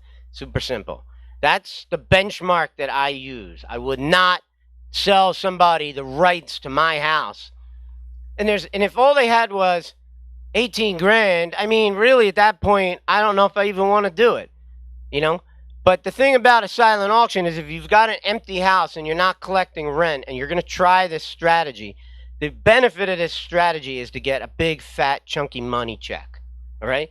It's not going to cost you that much to do it. If you've already fixed up the house and it's good enough to be rented to people, then there's no reason why you can't do a silent auction first and see, you can handwrite the signs and go and put them all around the neighborhood all by yourself, right? You could send out some postcards if you've got a couple extra grand. You give it a try because you might get $80,000 off of somebody, and sure enough, it's going to pay for the 3 hours you spent at this silent auction. And you're going to be a happy guy, and you're going to be in a really strong position as a landlord. But if it doesn't work, what are you really out? A few hours of your time, you tried a strategy, all right? And this is something that I am going to be challenging myself to do on every property in my portfolio that becomes vacant, all right? I am kind of on this kick right now to buy more real estate, not to sell real estate. But I just love my chunky money, so I still might need to. All right? So what else do we got? Any questions anybody wants to ask? Where do you set the purchase price? So Bill's question is, where do you set the purchase price?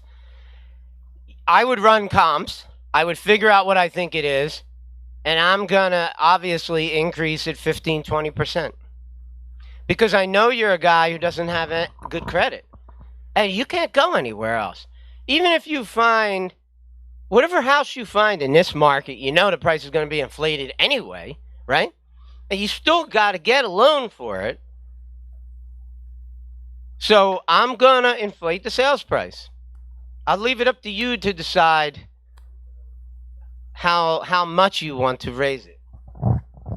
Okay, so does the down payment money, does that offset the purchase price? So if they give you 100,000 and the purchase price was 275, they only owe 175 if they exercise the option? Okay, so yes, in this example, the 80,000, when someone gives you $80,000, is most likely going to do it in a cashier's check or a bank check, okay? You take photographs of that check. It's very important that you track that check. What bank did it come from? Take a picture of the check, deposit it in your personal account. This is a very important part of the transaction, because 2 years down the road, when he gets his credit fixed, you're going to go to a mortgage person, and mortgage person needs to know that that 80,000 was actually paid to me. They need to see it leave your bank and go into my bank. Very important, okay? You have to prove that you paid the 80,000. That 80,000 covers more than enough of the 20% down that the banker's probably going to ask you for, right? So if you're the buyer, it's very important to you to make sure that you keep track of that stuff. And if I was the landlord, I already know it's very important, because you're going to actually go to a bank maybe 3 years after you gave me that check, and they need to know that it actually came to me. Okay? Now, once that check is in my bank, I can do whatever I want with it. I don't have to put it in an escrow account. I don't have to send it to a title company. I can put it in my pocket and go have a crazy month in Vegas if I want. All right? Which is probably what some of you would do. Does the rent paid go towards their? It could if the buyer negotiated part of his rent. So what I typically would do, if the rent was going to be $2,000 a month, I might say, anything you pay me above $2,000 a month, I'll match it. That is something you could do. Your cash flow will be awesome, okay? And you've already inflated the price and the rent, so you're kind of covered in that area. So when it comes to that kind of thing, sometimes sellers or buyers will ask you that. They'll say, how much of my rent is going to go towards paying down the house? And I'll say, I'll do that kind of deal with you, but I want you to pay it consistently. Meaning, like, if they said, I'll give you $2,200 a month instead of $2,000, I'd say, fine, I'll match the $200 you're putting up. But what I don't want is them to be paying different figures every single month, because it becomes like an accounting thing for me. Not that I couldn't add up the extra money, but then you get into some argument with them about how much they said they paid you and how much you actually collected. So if you're going to do that kind of thing, make sure you have an ironclad way to document all of it, because that kind of thing happens all the time. I used to go around and do wholesale deals and short sales with people, and I can't even tell you, like, half of the people I met who I was trying to do short sales with, people who were behind in their loans, almost every one of them would tell me that the accounting done by the bank screwed them, especially if it was Wells Fargo. Right. They're like evil. They really are. I mean, any other questions, anybody?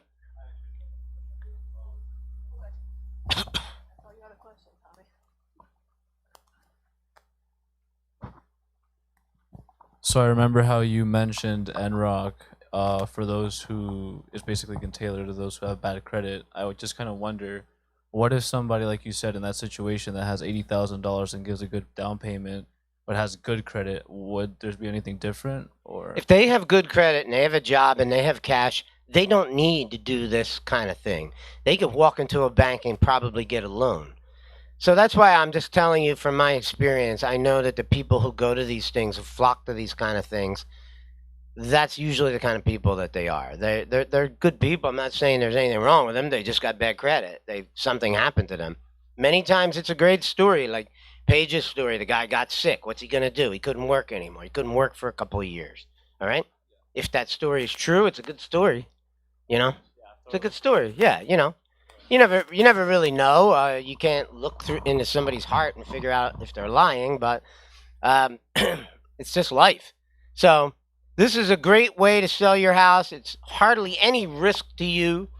You're going to spend very little money or a couple $1,000s. You might get a huge payoff for it. And worst comes to worst, you just gain the experience. You know how to do it. The more euphoria you could create about any house, the chances of you getting paid is much better. So I suggest that, including to myself, that we all do more of these, because a lot of people don't want to do it because it's a little bit more hard work, but it's not that hard. It's something you can accomplish in a couple of days, all right? And then you can decide. You could maybe do it again. You could run another one the very next week if you want to. So this is a very easy, inexpensive way to get some large, chunky money put in your pocket. And that's what I'm trying to do. Make all of you guys rich. Round of applause for Phil Falcone.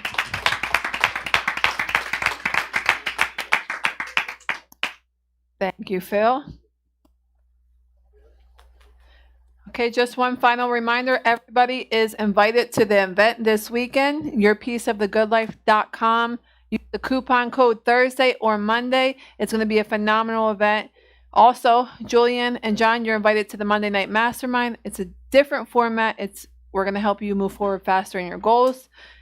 For those of you online, I will be calling you tomorrow. If you do not hear from me tomorrow, because we have the 3-day event, you will hear from me by the end of the weekend. And you're also invited back to the Monday Night Mastermind, and I will also give you an opportunity to learn more about the school as well. Without further ado, let's welcome up the Stock Option Sultan. Yeah. Oh, come on, where's the button? Where's the music? I don't hear anything glowing. Stock Option Sultan! Stock Option... Somebody sing it for me, please. There it is, yeah! Woo! Yeah! Oh! You know, that sounds like me being tired tonight, doesn't it? It sounds just like...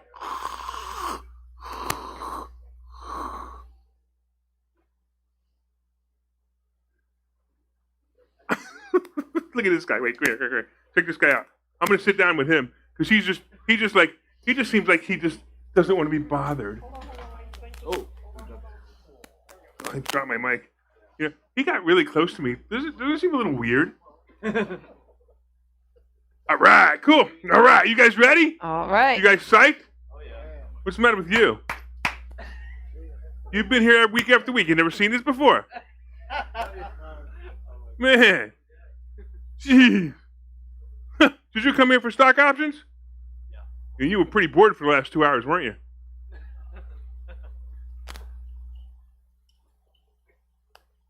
That feels really good. I'm going to try that again. All right, cool. You guys ready? All right. We have a little bit of technical difficulties. Let's see if we get the stock option. Let's see if we get these, do whatever. Bring it over.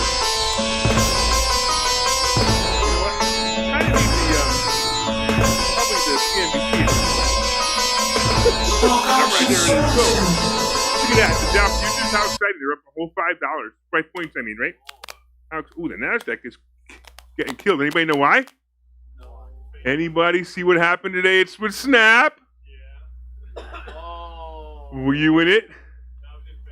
All right, well, I'm sorry to hear that. But tomorrow is going to be a really good day for Facebook. Put up Facebook. And I'm hoping it's down more than it was earlier. Well, I know. I was just going to say, you've been predicting Snap is overpriced. Absolutely. Yeah, I've been predicting Snap being overpriced for 2 months now. Yeah, maybe longer than that. Yeah, exactly. And it And finally crashed today. Yeah, and it finally came back to normal. But it's bringing Facebook down with it, which I love. Because tomorrow, I'm telling you, if it stays in the 320s tomorrow when you wake up, at 9:30, click an option, click a contract. That if you want to go out to February, it would be smart. But if you have a little bit of money and you want to take just a little bit of risk outside the rule, then you're going to go to next week. And it's going to be fantastic. Because you're going to see, just like November 2nd, 4th, something like that, whatever the option is. I don't know what number it is. What day? What's the Friday? What's next Friday? 29th. What's the one after that? The 5th? 4th, 5th? Friday Yeah. the 13th. Whatever that is, the 5th or the 12th, go out to, and it's an easy, no-brainer play. But you got to get out the day before earnings, which I think earnings is 27th or 28th. Anybody remember? Monday. So yeah, so you got. Oh, is it Monday? Yeah. No, earnings aren't never on a Monday. No. Oh man, they changed it. I thought it was the 27th, wasn't it? Yeah, they changed it. That stinks. All right, well, can they do that? They can do whatever they want. You know, you know, the stock market is like the government. That's for all those Republicans that came in here. I thought that was the funniest thing. I'm a Republican. Really? That's pretty funny. Anybody in here a Democrat? Pedro. Just because your name is Pedro doesn't mean you're a Democrat. You're here legally, man. Can't believe we just said that over Facebook, too. How do you know? Pedro is definitely the butt of a lot of jokes. You're gonna make sure you look really bad. Well, you're gonna superimpose your face on mine? Are we gonna keep going? You know, we can keep this banner going all night. Anybody got a stock they want me to look at besides? What is it? IBM? IBM. So IBM just had earnings yesterday, right, or today? Is that what happened? So there's really nothing you can do because you just had the earnings. There's nothing you can do. Oh, somebody typed it for me. All right, okay. Yeah, can I put it in for me, Pedro? Oh, this is great. Oh, did you see the headline? There's nothing better. CDC approves Moderna and J&J COVID vaccine boosters, allowing people to mix and match shots. Look, okay. If you weren't scared of the vaccine before that headline, you're a moron now. What? Really? Allowing people to mix and match shots? Anybody ever mix wine with scotch? Right? What happens to you? What happens to you the next morning? Yeah. And these guys are going to say, really? Okay, anyway. KDP. KDP. So IBM is done. There's nothing you can do with it. It had bad earnings yesterday. You got to wait for it. What is it, DP. As long as he heard, it doesn't matter. Dr. Pepper. Keurig, Dr. Pepper. I didn't know Keurig and Dr. Pepper merged. Wow, I had no idea. I was looking at maybe. You were looking at Pepsi a while back. No, I was looking at Canada Dry. Oh yeah, I was looking at Pepsi, but I was thinking like 33.5. What do you think of that? So my only problem with this is it's not moving much. Is it a dividend-paying stock? Yeah, I thought so. So this is probably a good covered call stock. At this price, I'd buy the stock, sell the covered calls, make a couple of bucks week after week after week, and then when you need the money to go buy something that you think is going to go. By the way, all right, I told you this before. Mid-November is going to be the next drop. Now, whether it's going to be 1,000 point or 2,000 or 2,500 point, I don't know. But whatever. Here, you guys want to write it down? Write it down. The stock market is now at 35,500, right? Just write it down. Somebody write it down so you could say, hey, he was right. We're going to be in the low 3,400s mid-November, around the 15th, 16th, or 17th. Remind me, because I've already forgotten. Mid-November, 13th, 14th, 15th, something like that. Yeah, the low 34,000. Yeah, low 34,000. So in other words, about a 1,500 point swing from here. That doesn't mean anything. That's actually a good thing for us sometimes. But that's just so you know, because that's my prediction based on what's going to come in November. Anybody know all the events that are going to happen in November that are going to cause the stock market to go down? Election. What? What was that? They're going to run out of turkeys? Well, that's certainly possible. Yeah, they're all the turkeys are on the ships from China that died of coronavirus that they didn't need to shoot, so they didn't even have bullet holes in them. Okay. I tested this turkey with the vaccine. Let's get back on track. Julian has a question. What? What do you think this is, huh? Do you think this is interaction? Oh, God, what's your question? I'm teasing. Hello. That's because you hand the people a microphone, they push the buttons anyway. No, it's green. Here, take this one. Could you just check? Are you into crypto by any chance? Yeah, I'm into really crypto. Yeah. You know that Bitcoin just broke its peak, I think, recently. Yeah, that was yesterday. Where were you? Yeah, I don't know. Can you just check it for me though, really quick? That's the right answer. Yeah, I Yeah. will, just for you. Sorry. Just because you didn't know it broke yesterday. And it went Yeah. over 66,000 I yesterday. just found out today. I was like, oh shit. So how much crypto do you have? I like maybe a couple hundred. You have Not a too couple $100? not too much, yeah. Cause like I like to play with it. I'm not like, I mean I want to start doing it long term though, but I just want to buy at the right times. You You like know what I losing mean? money, huh? No, no, I I'm going to don't. teach you how not to lose money. Yeah. John's going. John behind you's going. He's going, dude, you better shut up quick because if you don't shut up, he's going to make more fun of you. You should see his face. That's what his face said. Okay. Right, Eli? Hey, wait, just by the way, back here, we have stars back here. You guys don't even know. We have Eli and Cindy sitting back here. Everybody turn around and see Eli and Cindy back there. So if you didn't know this, so investor schooling, you know, we grew and grew and grew and grew and grew and grew, and we do a ton of marketing. You guys know that, right? Anybody ever get an email from investor schooling? You guys got emails? Really? I wasn't sure if you were actually getting them. So I'm being. He's being facetious. Okay. Just move on. Yes, everyone, all the time. So Eli and Cindy are in charge of those emails. So they've been in charge of those emails almost since day one of investor schooling, and for 2 years, right? So they've been a big part of investor schooling, and I want to thank them. And in fact, if you guys are coming tomorrow, you guys coming tomorrow? Who's coming tomorrow? Who's not coming tomorrow? Which one, Charlie? Coming or not coming? You're not coming? All right. Well, let me tell you How something. could you? If you're not coming tomorrow, and you don't have a good excuse, not for me, I don't really care because it doesn't matter to me. I'm rich. It doesn't matter to me. And you don't have a good excuse to come tomorrow, there's something wrong with you. Seriously. You are going to hear from people, some incredible speakers like Juliana. No, I'm bugging. But Cindy and Eli are going to be speaking. Actually, Eli's going to be speaking, I should say, about marketing. Hello? Did you notice that investor schooling is growing and growing and growing and growing and growing? Would you like to talk to the guy who helped investor schooling grow? Yes. Well, talk to Phil then. All right, getting back to whatever it is. Bitcoin, look at that. See, it hits. Look how much it dropped. It hit 66,000 yesterday. Do you know why it hit 66,000 yesterday? Anybody know? The ETF. Put up BITO. The Bitcoin ETF. Okay. Now, anybody watch my show the last couple of days? And I explained to you what the Bitcoin ETF really is. It is not what you think it is.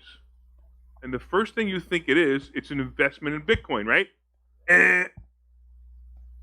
That is where you will make your biggest mistake putting money into this. It is not an investment in Bitcoin. It cannot be an investment in Bitcoin. The SEC has not approved that yet. This is the dumbest thing. They haven't approved that, but they have approved having Bitcoin futures. So just like oil futures, what are futures? Anybody know? What are they? They're options. Right, they're call options. So it's all call options. So when is the dumbest time to get into BITO? When it's high. So these idiots all yesterday got into BITO. It went up to $44, which was pretty good.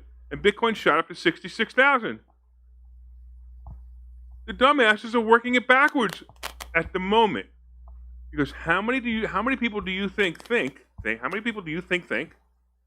this is a Bitcoin fund, not a Bitcoin futures fund? Right? Because you think that the people who, this is the problem. You guys think, or most people think, I shouldn't say you guys, because you guys are smart in this. Most people think that investors in stock market are smarter than us. Right? They're not. They weren't even smarter than you before you came here. They're just as dumb as everybody else. And they make dumb decisions. I mean, you watch it all the time, right? Why did Facebook go down? Because Snapchat went down. Who cares? Right? Facebook shouldn't go down if Snapchat goes down. Do you really think that the 12-year-olds, you use Snapchat? Okay. Do you really think that the 12-year-olds using Snapchat have any effect on the adults using Facebook?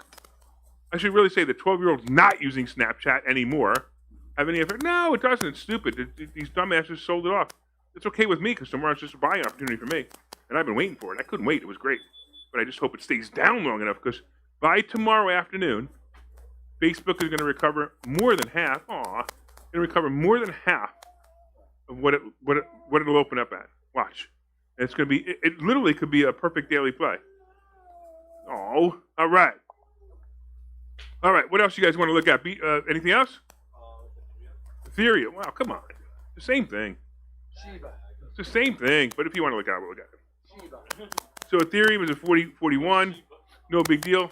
Don't you want to talk about like anything good like Shiba or Dogecoin or Dogecoin? Dogecoin? I mean, we could, but I feel like it's just so volatile. What? Shiba?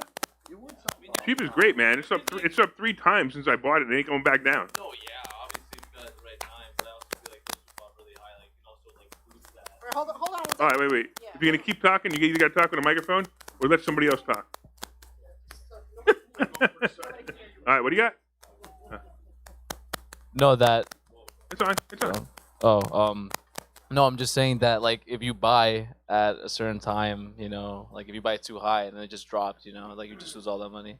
That's why Really? like, I wouldn't. If you buy too high, so let me tell you the strategy that we teach. So first of all, there's the strategy out there that most people do is they buy high and sell low. You'll go broke really fast doing that. Yeah, of course. We teach buy low and sell high. Right. Isn't that awesome strategy? All right, let's get back on. Who else? We got ADVM. So George, why would you have a 155 strike, George? Come on. Go back to all right. Let's just look at go to Apple for a second. I'm gonna yell at George. George is online. AAPL. Why? Put George on. George, raise your hand.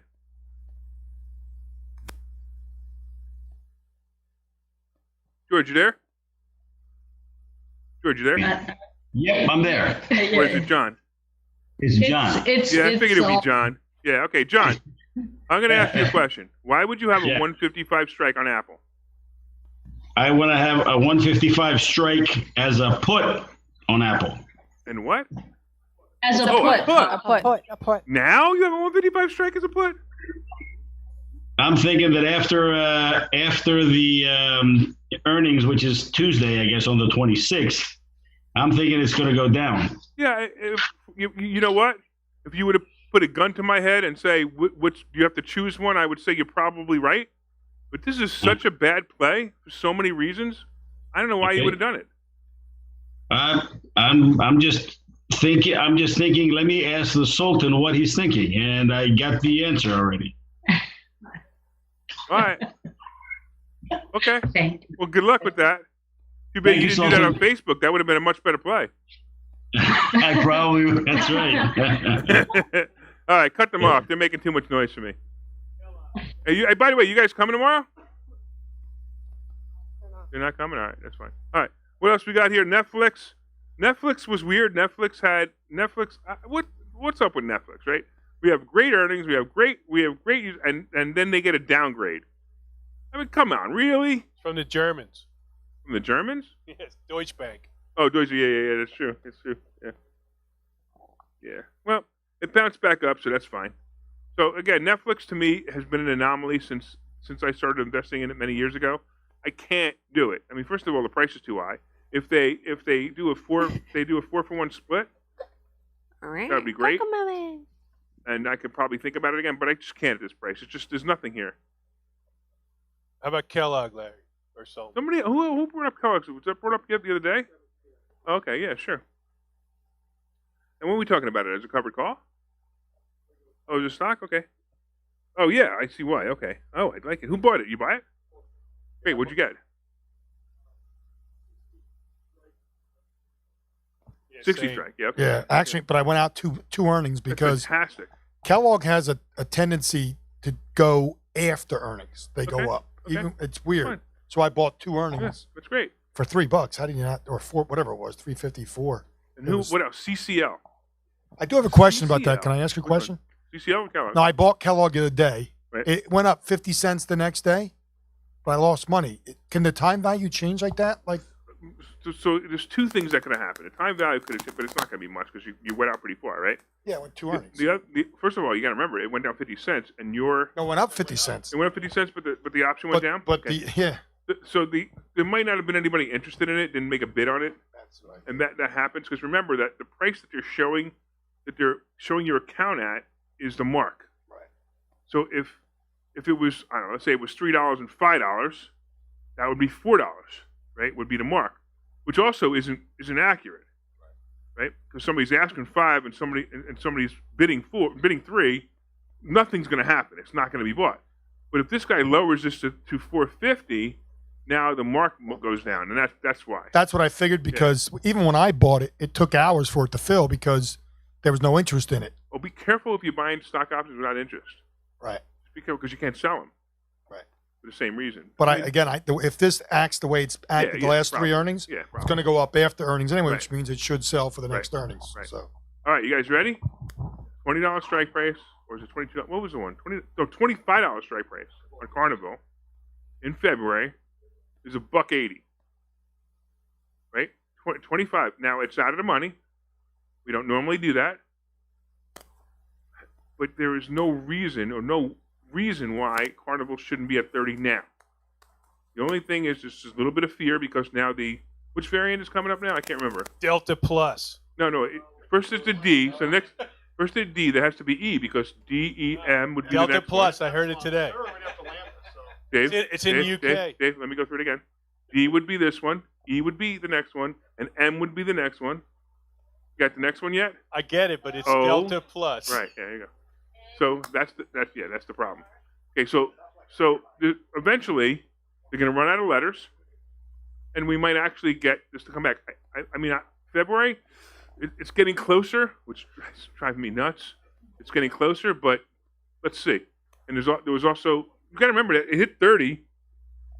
First of all, it hit 26 recently. If you give me a 6 month, it hit 30 within the last 6 months.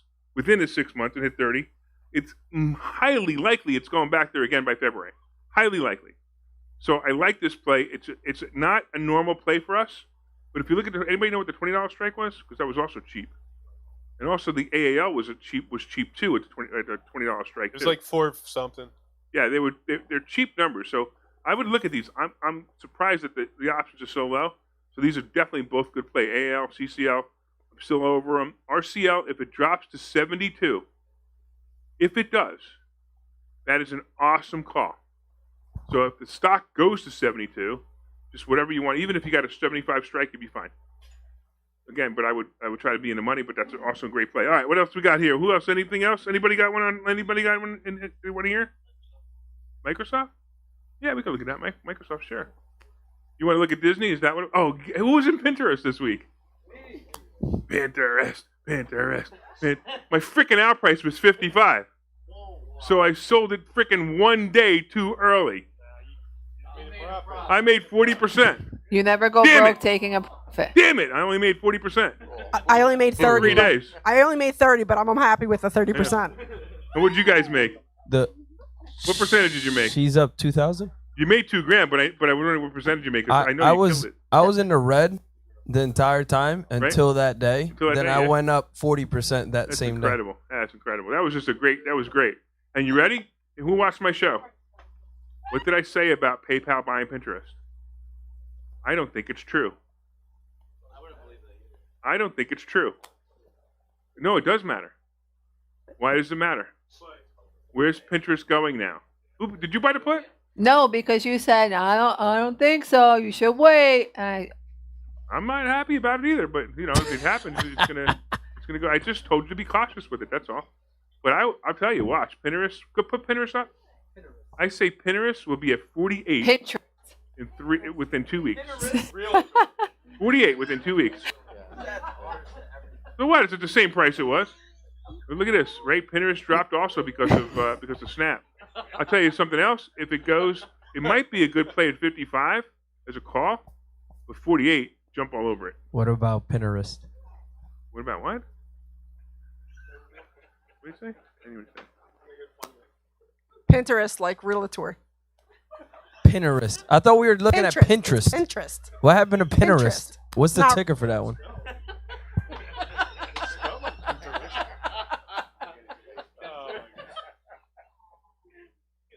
there are definitely too many Pedros in here. Uh-huh. At least I know how to say Pinterest.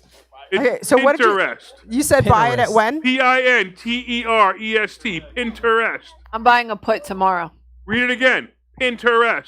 What did you say to buy it at for a call? What did you say to buy it for? I wouldn't touch it as a put. With a a call 5-foot at pole. 55 or less. 55. But I really would like to see. I mean, 48, jump all over it. 55, it might float. So if it floats down to 55, it'll hover back up to 57. But if PayPal says, "What are you talking about? We were never going to buy them anyway," it's going to hit 48 fast, jump all over it, grab it for 3 or 4 point run, just like it did before. All right, you ready? All right, that's it. One more. GE. GE. See.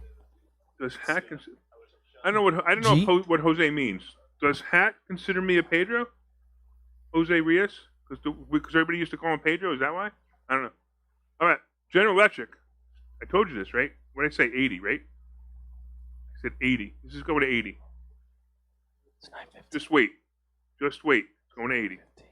And when it hits in the 80 range, 75 to 80 range, it's a call. Until then, stay away. Just stay away from it. Just keep watching it, but stay away from it. Okay? All right. We are good, right? Who's coming tomorrow? Oh, we did that already. Yeah. Listen, I'm telling you right now, the people are going to, at 10 o'clock tomorrow, I have a surprise for you. Or is it 10:30? I don't know. I have a surprise for you that you guys are going to love. All right. So you guys come back next week? Yes? Monday? All right, cool. We'll have some cool stuff for you. And I don't know. What else? Is that it? We're going to be here all night setting up for tomorrow, so I got to Round get of off the stage.